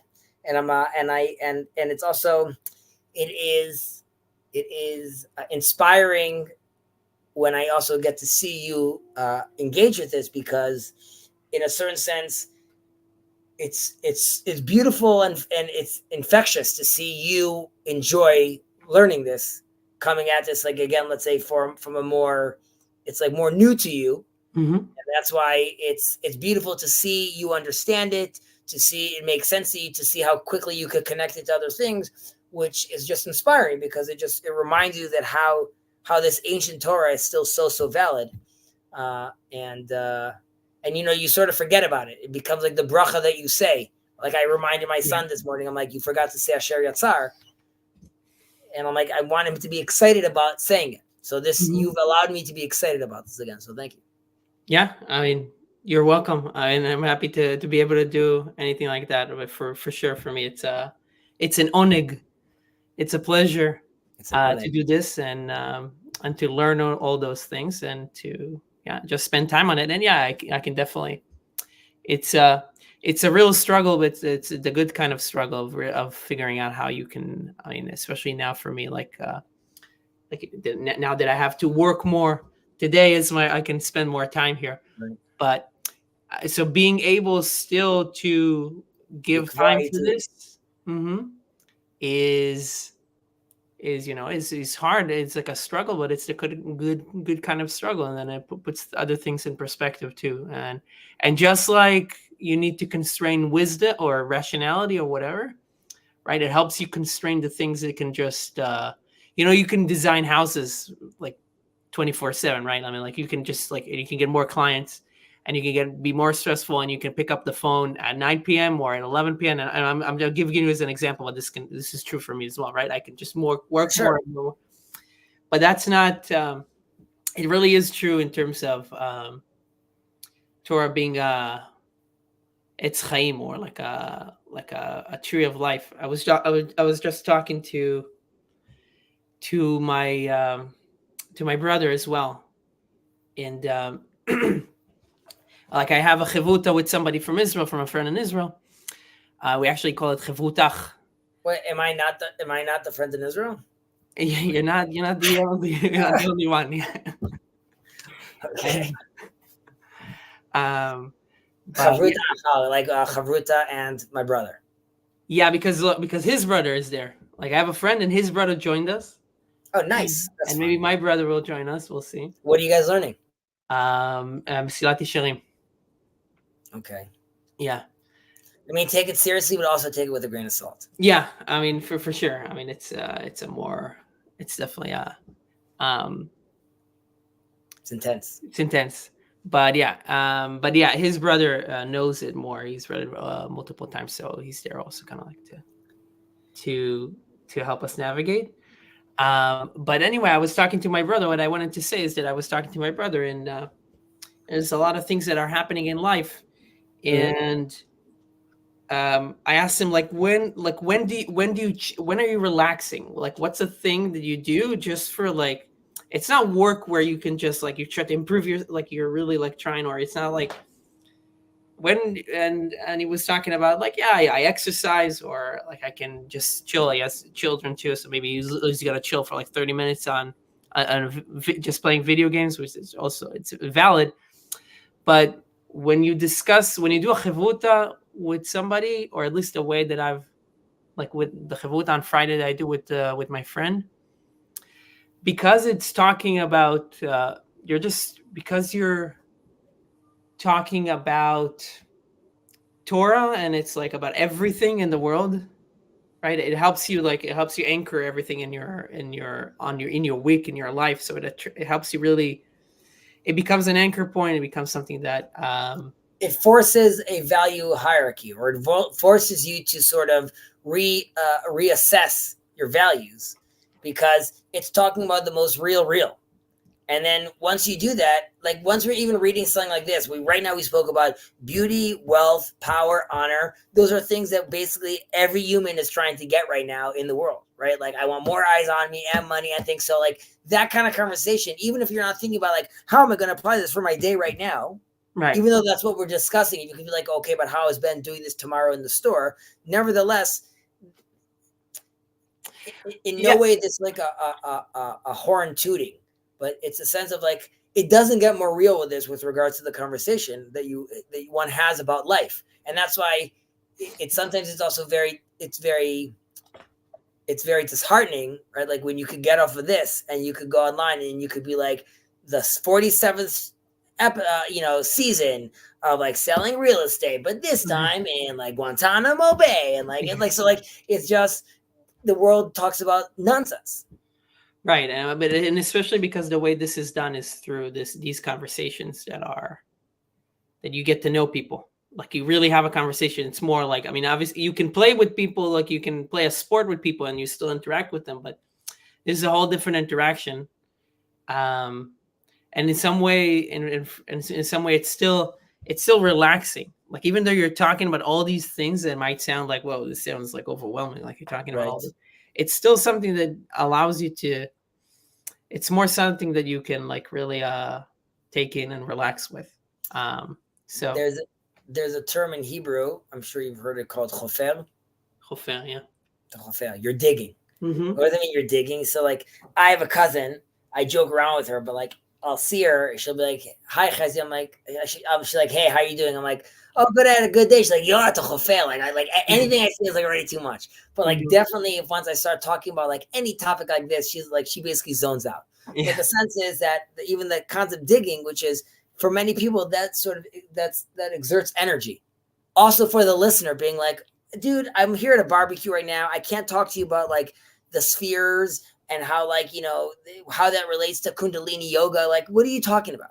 But on the other sense, like, I find the more you interact with Torah, again, once it's happening in a conversation, which I believe, like, and we spoke about this in the past, like you want to have humor, you want to have all these things sort of mixed inside the conversation to make it enjoyable. Yeah. So it's mentally, you're exerting mental energy. However, like you said, it's relaxing and enjoyable. It's filling, yeah. I guess it's like watching the Kardashians is like, that's like torture. You're like, I can't keep my eyes open. Like, why? Like, what? Like, this, it doesn't attract you in a certain sense. And for many people, that's like, I want to just sort of watch that, be in like a sense where my brain is more numbed.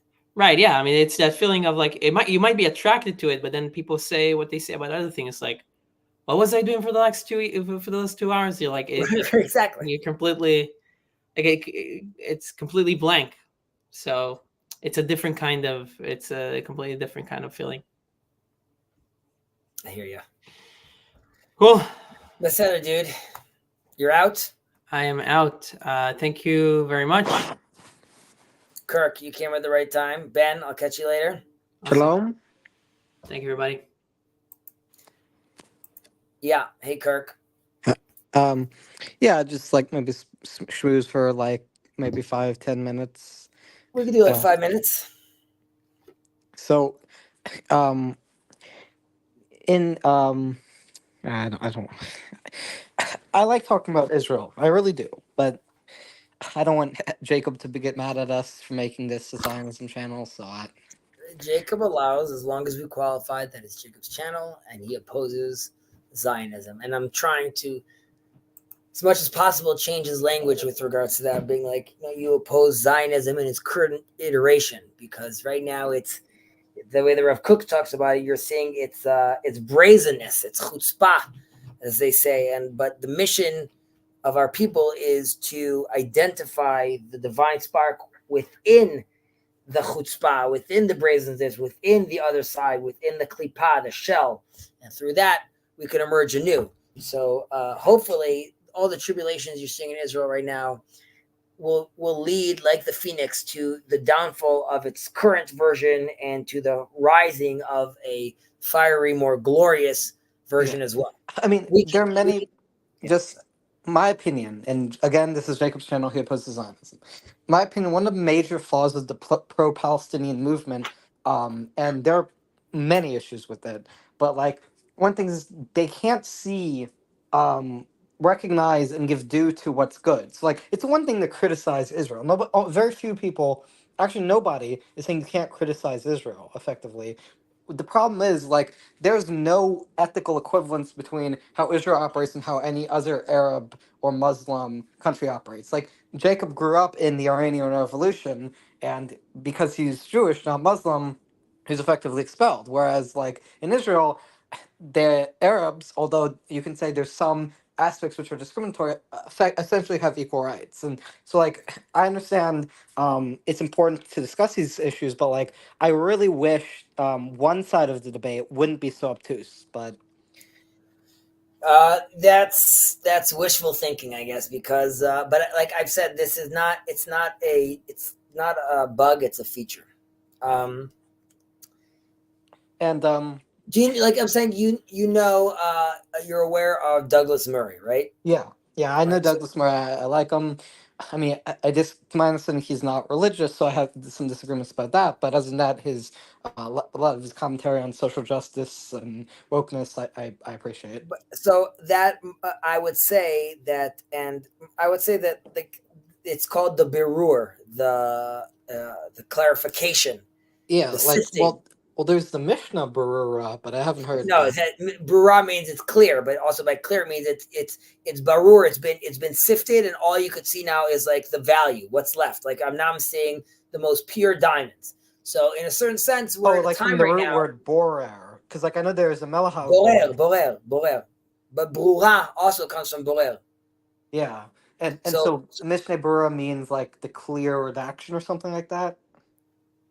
the Mishnah Brura, it means the Mishnah that has been clarified. I see.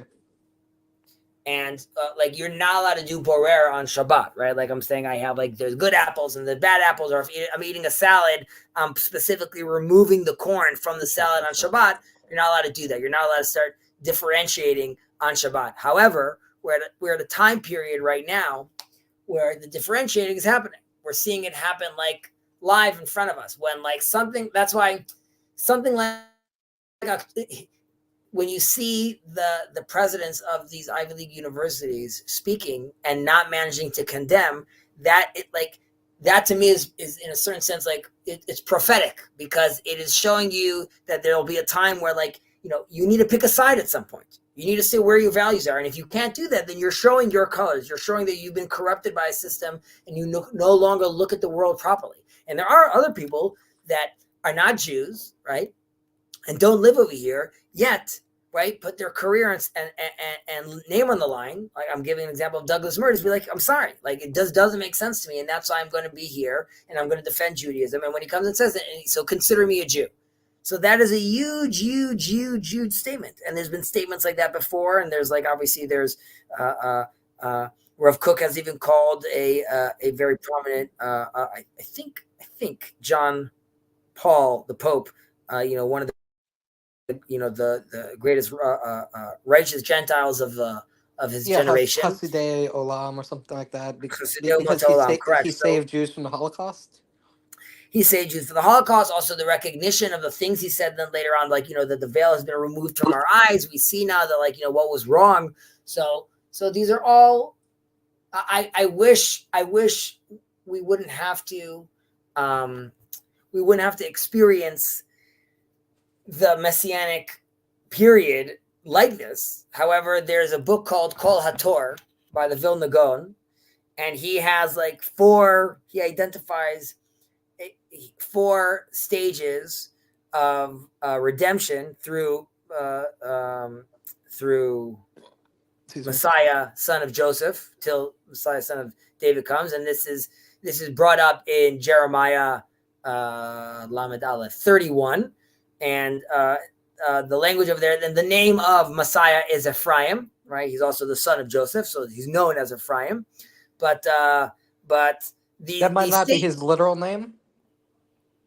Could it be his literal name? It could be his literal name, So but is that going to be his literal name definitively? Of Mashiach ben Yosef? I don't know. I don't think so. I think it's more of a. I mean, I would assume there'll be whatever his name or person is. There'll be a sense where how you'll be able to map it onto Ephraim as well. But the 4 stages that he speaks about over there is the first stage is Har Ephraim, and this is when everyone comes back home, which has already happened. The number that the Vilna Gaon states is 600,000. When 600,000 people come back to Israel, that means that that first stage has happened. The reason is 600,000. That's like a number that we see a lot. That's the number of people that were at Mount Sinai.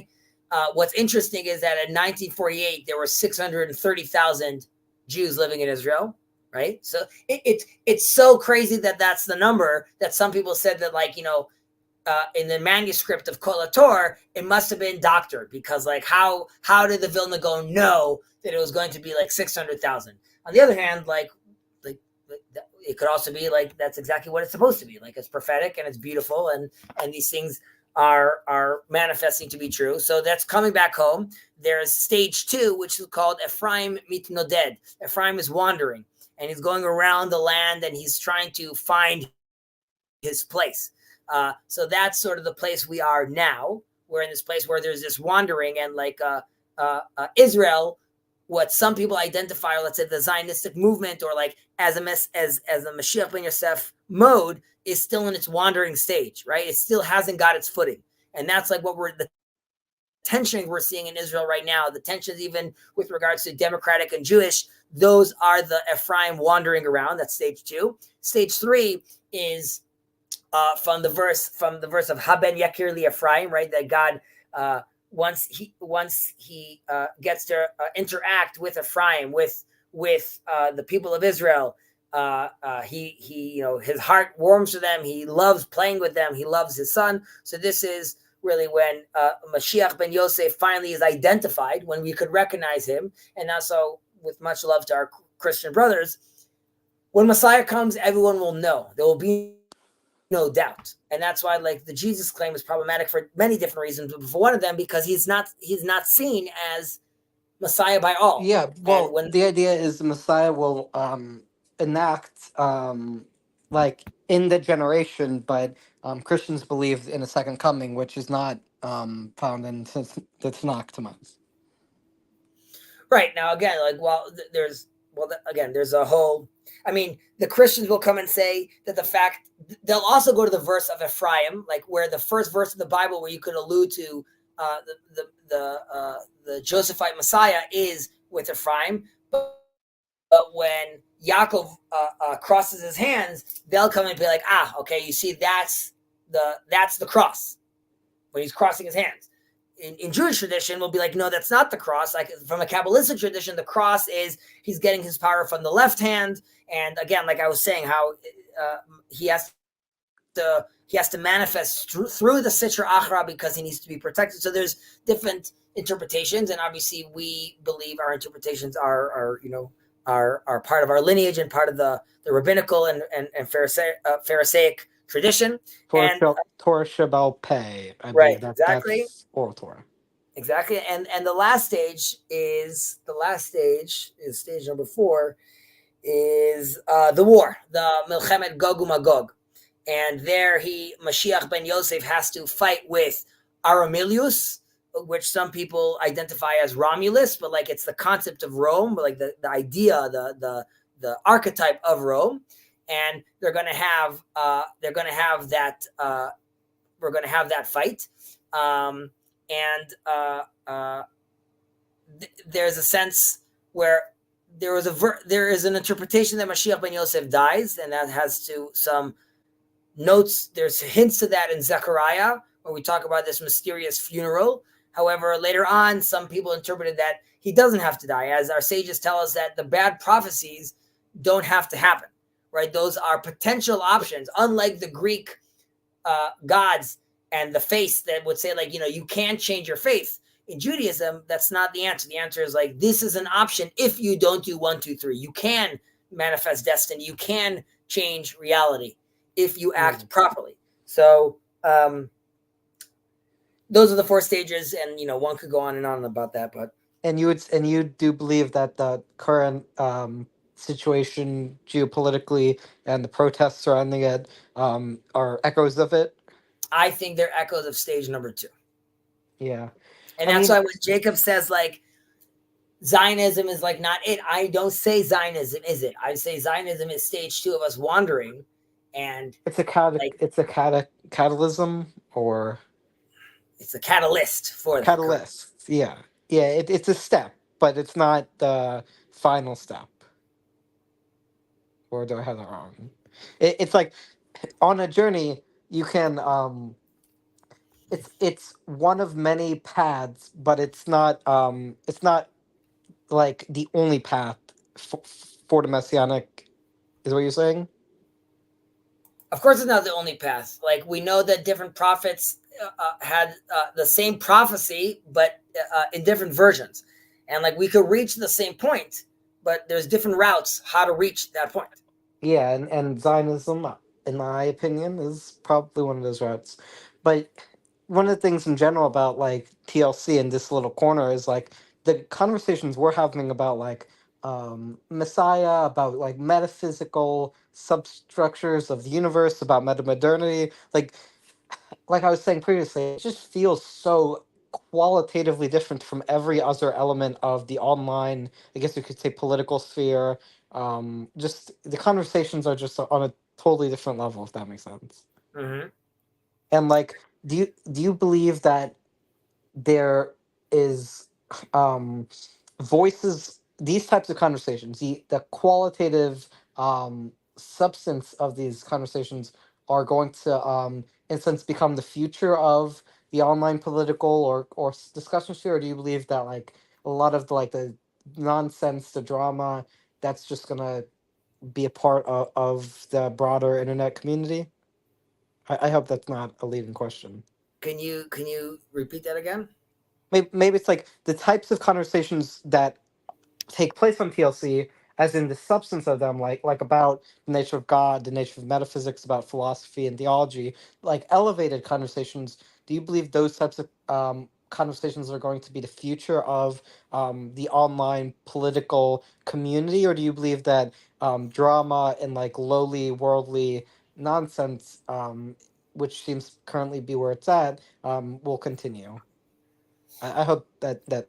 No, it's not a leading question. I think that these conversations are also a means to an end, which is like at some point we will know these things, we'll understand these things, and we will no longer need to discuss them because we will be one with these ideas, and then we could fully manifest them, right? Be the full father you could be, which means that means the relationship with my son is the most full relationship father-son relationship could be. But that means he needs to be the full son that he could be, and every moment is fully realized. So, what does that conversation look like? We say tzaddikim nehenim ziv hashchina. They're enjoying the radiance of Hashem. So, sometimes it's not really a conversation. It's you're resting. You're resting from all of us are on this journey of I want to understand. I don't want to be scared. I want to be certain. So there's being in your place. Yeah, it's just like the problem is so much of how young people on social media, like Destiny, like all of these people, it just feels like it just feels like people who don't know very much and they get caught up in these silly things. But it's like before I discovered TLC, I was sort of yearning to have clarity, and I found a lot of it here, I believe. And your Pirkei Avot stream is really good, and I like when Jacob streams, but um, it's just the online politics and internet. Like social media is not the root of all evil, but it really did amplify a lot of the dumbest voices, in my opinion, if that makes sense. But For sure. And there's, but that's also part of the clarification. There's a lot of dumb voices that we need to go through in order for us to come out of the other side, right? As I've mentioned in the past, our sages say you have to go through 50 levels of heresy to come out on the other side.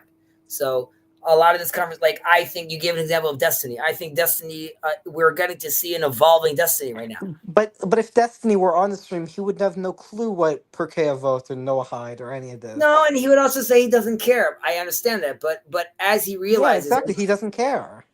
No, I understand he says that, but he himself has mentioned how, like, just on the Israel conversation, it has forced him to realize, wow, like the conversation on this place is like the lowest level. He's like, it's shit. Like when he's speaking to Benny Morris, he realizes how delightful it is and how, like, if I want to be taken seriously, I need to act seriously.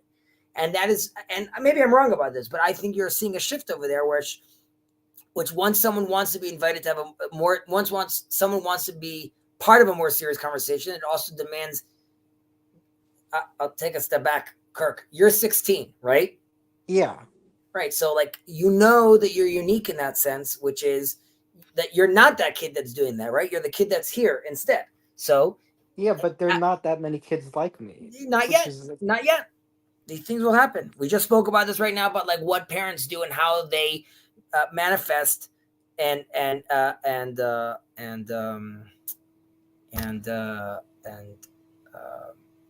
what's the word I'm looking for? They are showcasing for the kids what that looks like, right? So your kids, please God, they'll see like, well, my dad was already doing this at 16, and those values hopefully will pass on to them. And I hope so. It's just, I hope so, and I hope the future doesn't tell this. It's just, it seems as though the fact of the matter. So there are different stages of information. So back during you could say hunter-gatherer times, information was not that easily communicated because people stuck to their tribe.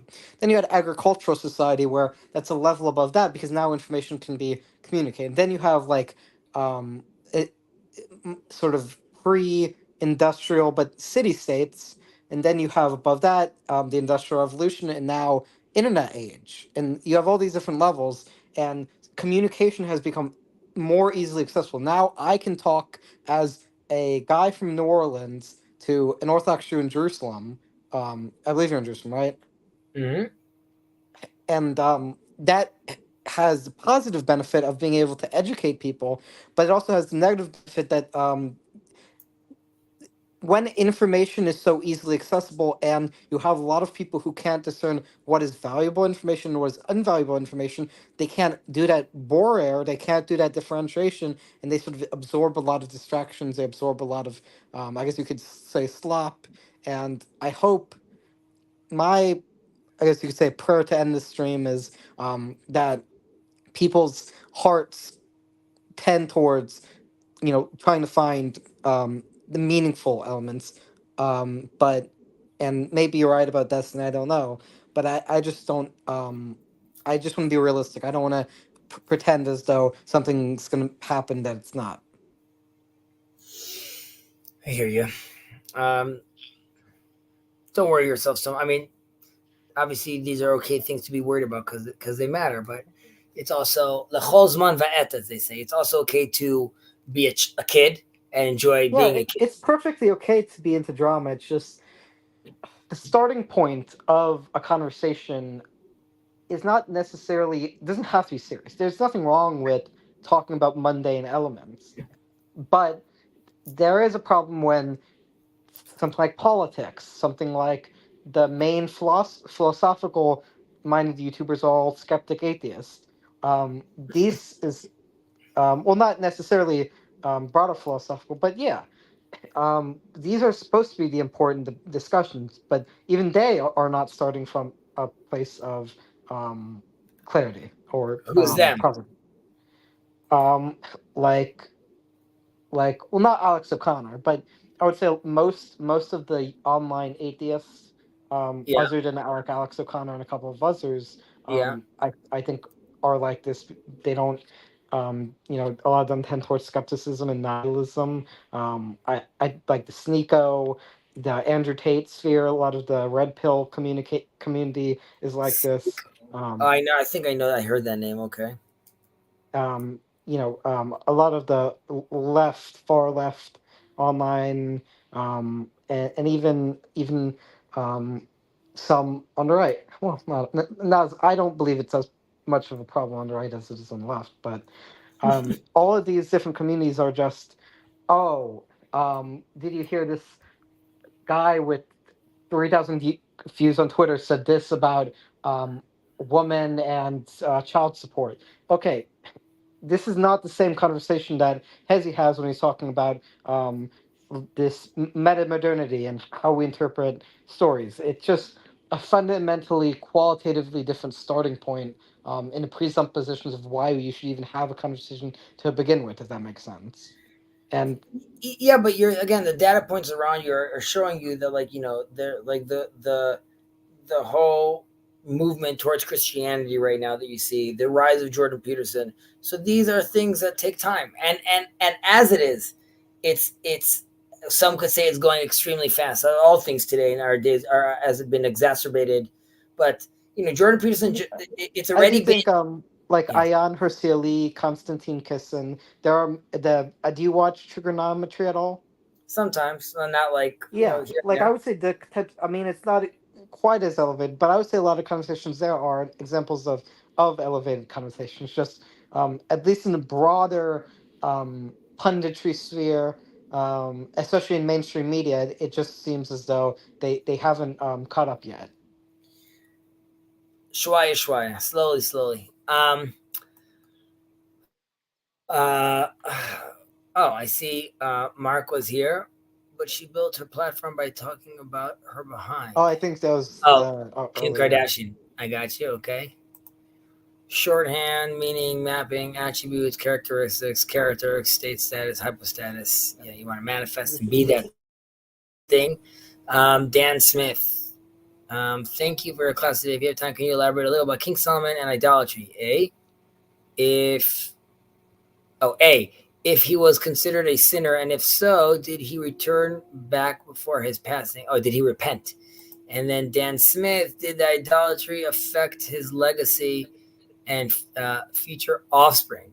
Okay, those are good questions. So at the end of day, look, obviously God is very into King Solomon, very impressed also by his request for wisdom. But ultimately, at the end of his days in Kings 1, God is upset and ultimately tells him that he wants to tear away the kingdom from him. However, he says, "I won't do that uh, for your father's sake. I'm not going to do that in your lifetime. Like it'll just happen later on that that will be removed from you." And Solomon was the son of was it David David, or yeah, yeah, Solomon is the son of David. He's the one that builds the first temple. However, the Gemara, the Talmud, just like it talks about whoever says that David sinned, made a mistake correct, has made a mistake. because my understanding is they had a divorce before the wartime or something like No, that. it's also because David also repents.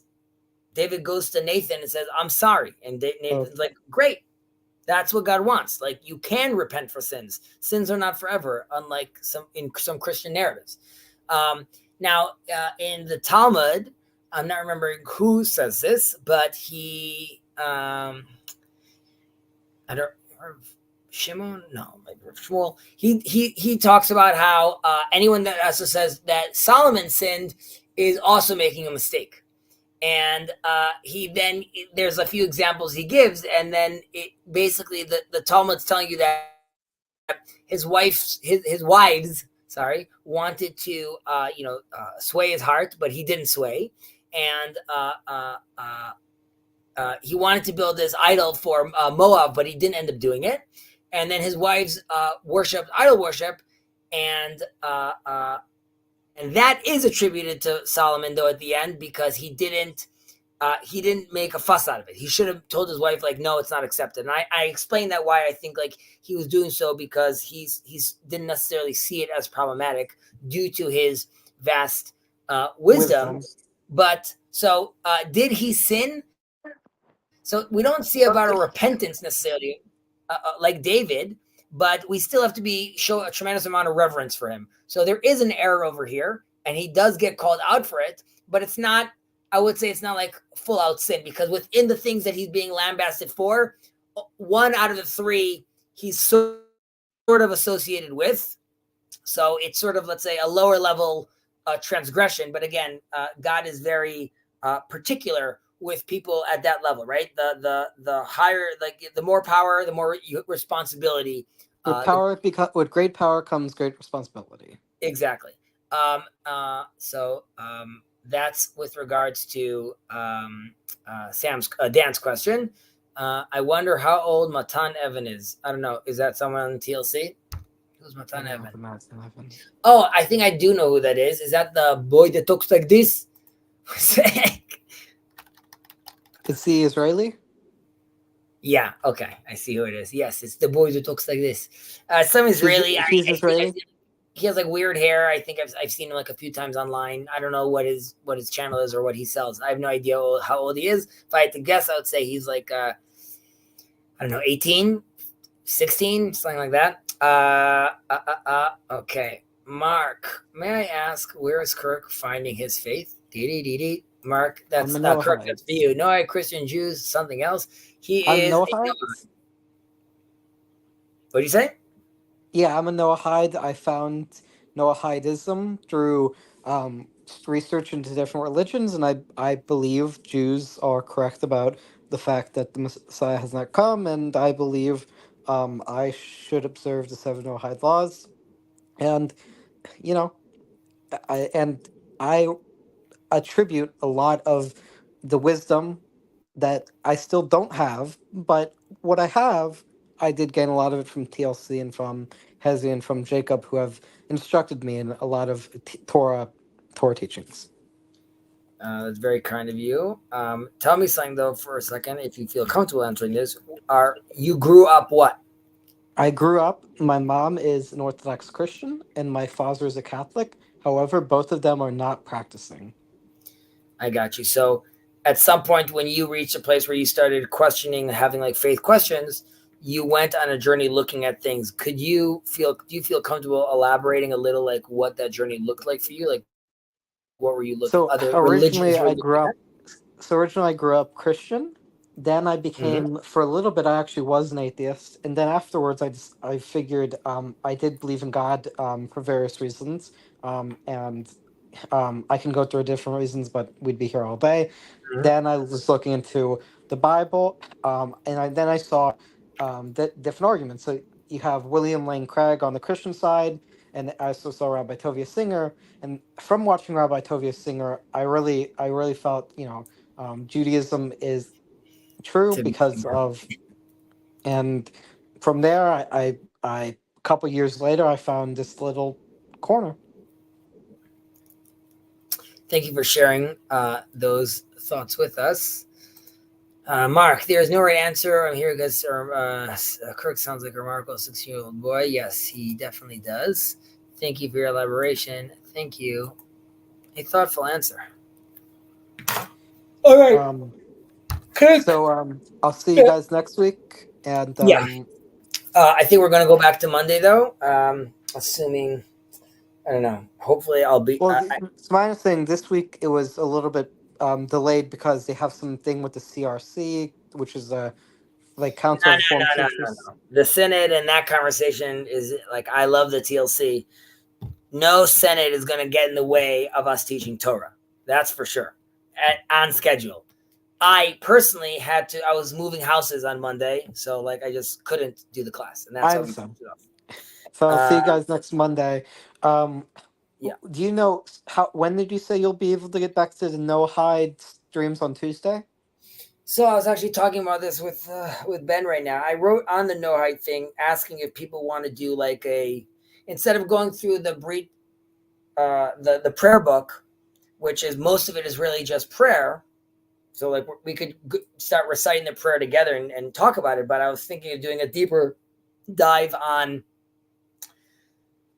the blessing of Shema and the associated blessings around it, and deep dive on the silent prayer, standing prayer, Tefillah Shemona Esrei. But no one reason responds. you believe that would be is there a reason you would believe that would be relevant to no hides? Well, if Noah hides pray, that's what they would say the Shema, and they would say those prayers. That's in the prayer book. Okay, I didn't know that. I don't have Rav Shirky's Sidor. I just because no hides aren't halakhically obligated to pray. I pray sometimes personally, but not in any formal. First of all, you're of course not.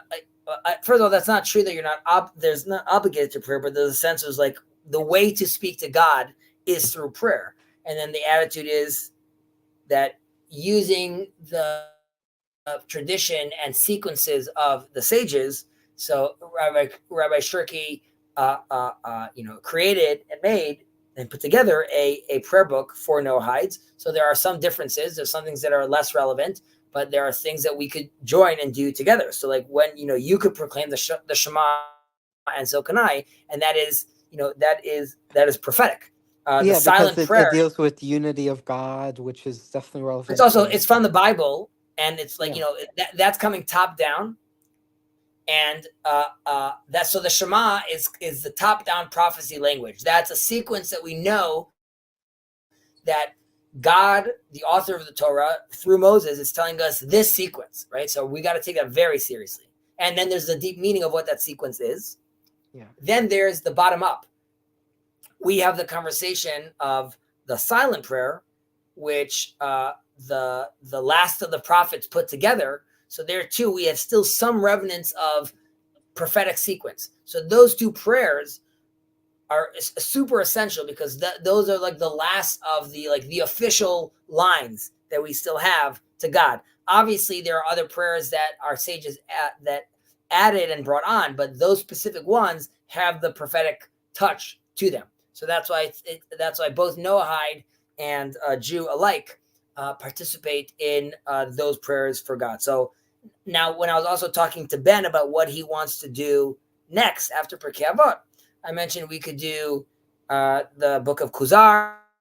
I mentioned we could also do a discussion of the Shemona Prakim of Maimonides, which is very interesting topics. Who's the one who wrote the I believe that was Yudah Halevi. Who did what? The Kuzari. I believe that was Yehuda Halevi, correct? The book of Kuzar, yeah, Rabbi Yehuda Halevi. Yeah, and that goes through I believe that goes through the like lineage of the written oral Torah, or do I I mean, it's a whole long philosophical conversation, and like you really see like this Gentile, right? As he famously tells him, he's like, your intentions are correct, but your way is not, right? Like, and there's a whole sense where and even the Noahide movement itself is trying to illuminate and shine a light and show that the intentions of all people of the world. And of course, there's a tension in Christianity, right? Is Christianity a valid faith for Gentiles to partake in? And according to some, like the Meiri, he would qualify it as already a Noahide faith, right? So to people in the TLC, while at some point I believe clarification needs to be done, for all intents and purposes, Judaism sees Christianity, according to some sages, as legitimate for Gentiles. But again, that's and that's not to sound in any way. I hope that doesn't sound disrespectful or like I'm talking down at all. It's only coming, of course, out of love. But there was something else I was going to say. So I mentioned to Ben that Ben also said he might want to also do a deep dive on the Shema and its blessing. So if he wants to do that and the group wants to do that, we could double dip. And then we could do that together. How many weeks did you say before we start doing the Noahide stream again next week? I need to hear back from people. They need to tell me if that's what they want to do. And if that's what people want to do, you could respond back to it. You could write, you could ask. But if people respond, then we'll see. So you don't quite know when, but you'll just see? Right. I don't have an official date right now because it sort of has to do specifically about like the community that's like TLC I community. understand. And Yeah, I mean, I definitely vote yes to reopen it because I appreciated those conversations. But yeah, we'll have to see what like Sandy and maybe a couple of the other people here would but like to see. feel free to add, right? If there's something specific that you want to talk about, add it. And maybe other people want to talk about it as well. And there's enough things. We'll do a I mean, class. but both Kuzari and the Shema both sound like good ideas. I don't know of many other things that would be great for Noahides because again, I don't know as much Torah as you. Maybe like a work of Hasidus, or something like that might be good as well. Because although I would just say, Kirk, because it's important. Like before, I would say someone jumps into to Hasidism, there's a foundation you want to. In Hebrew, it's called lemalet akeres, to fill your stomach. Which I would okay, say like the sequence of Shema and Shemona Esrei, I would say is more fundamental. And knowing those things, then on top of that, you want to dress a layer of Hasidic or let's say Kabbalistic or mystical teachings. And while some would be like, don't learn that at all, or why teach that to a Gentile, I don't agree with that. And I agree with Rav Shirky about that, which is like this is Torah that is valid and is relevant to be taught and learned by yeah. Noahides. So However, so probably just yeah. there's a Let's time start and with the place. I would say Shema. that is a Start with conversation the you want. fundamentals. Exactly. Start with the fundamentals, like the Shema, like like Kuzari, which you believe would be helpful in the philosophical fundamentals of Judaism, and then afterwards the mystical and more not necessarily esoteric, but harder to understand if you don't have a good foundation elements of Torah should be learned afterwards. Will be learned afterwards. Correct. I see that we have a comment from Andrew. The That would be great to do the Shema. He says Rabbi Shurki is doing stuff on the Kuzari right now. So, um, I mean, I think it's quite obvious that like I am I'm a Rav Shirky fan, and the uh, much of the Torah I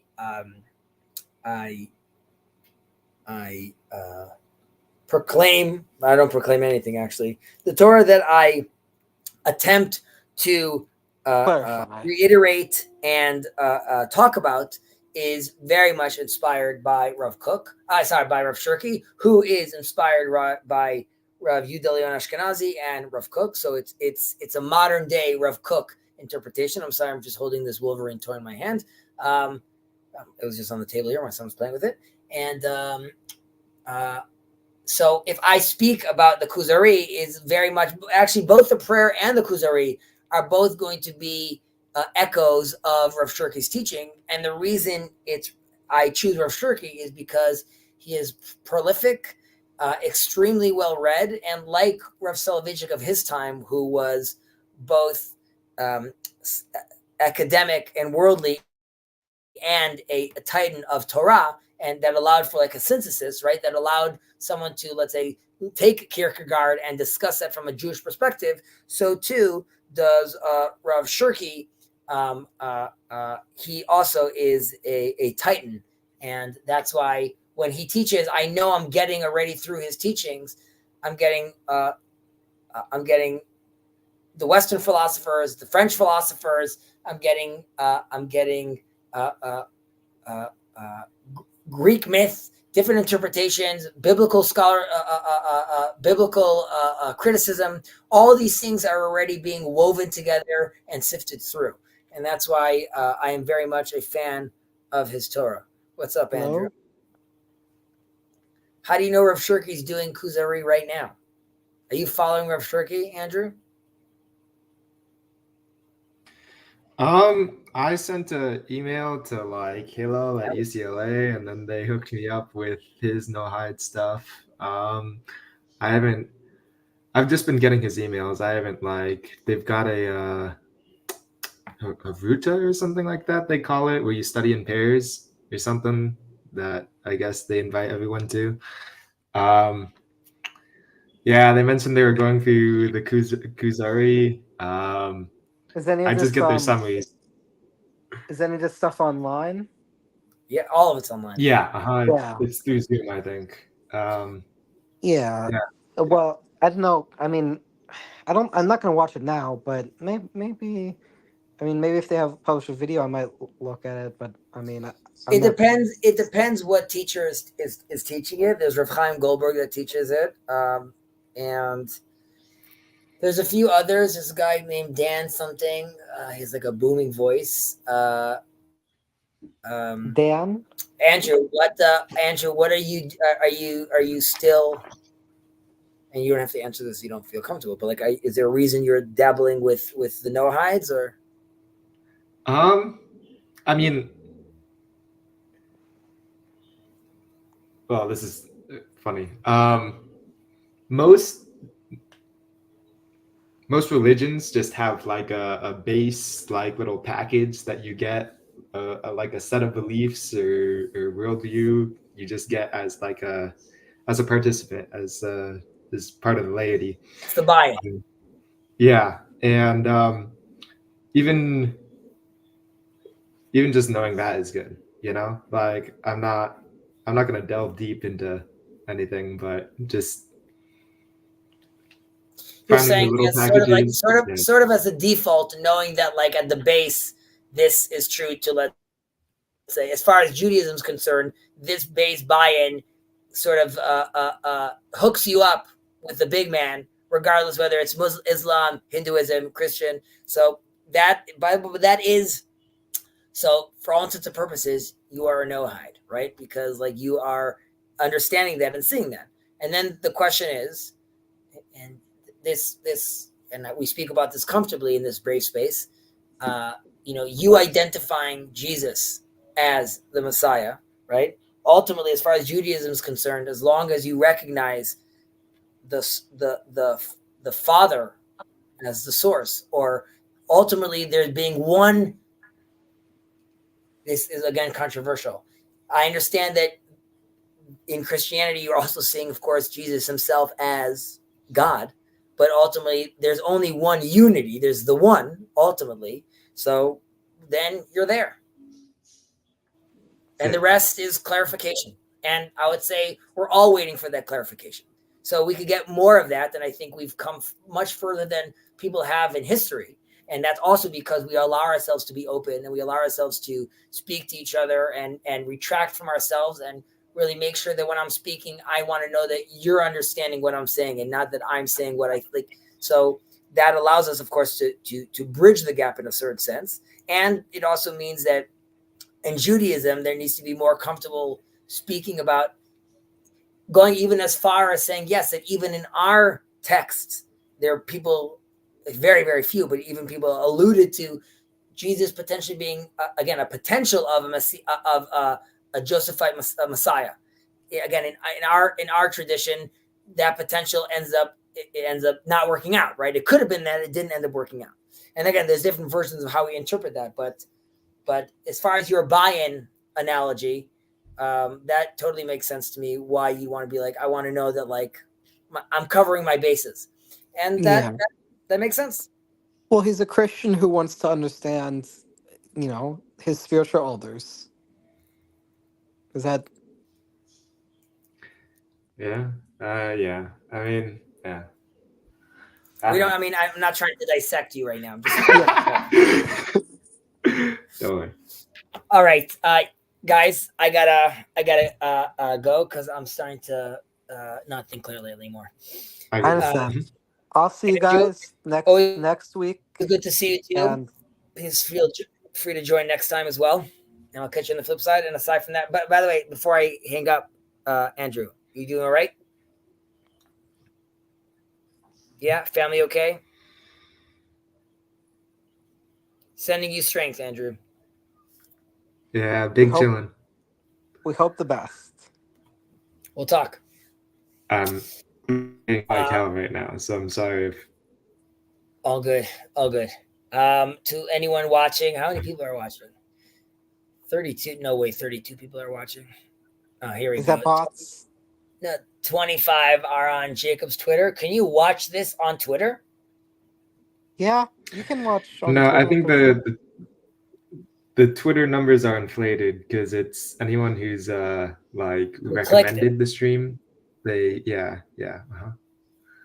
not Oh, like so currently watching. really Yeah. -3 people are watching. Oh, okay. I understand. All right, guys. I'll catch you later. Okay, we'll catch you See ya. later, Huzzy.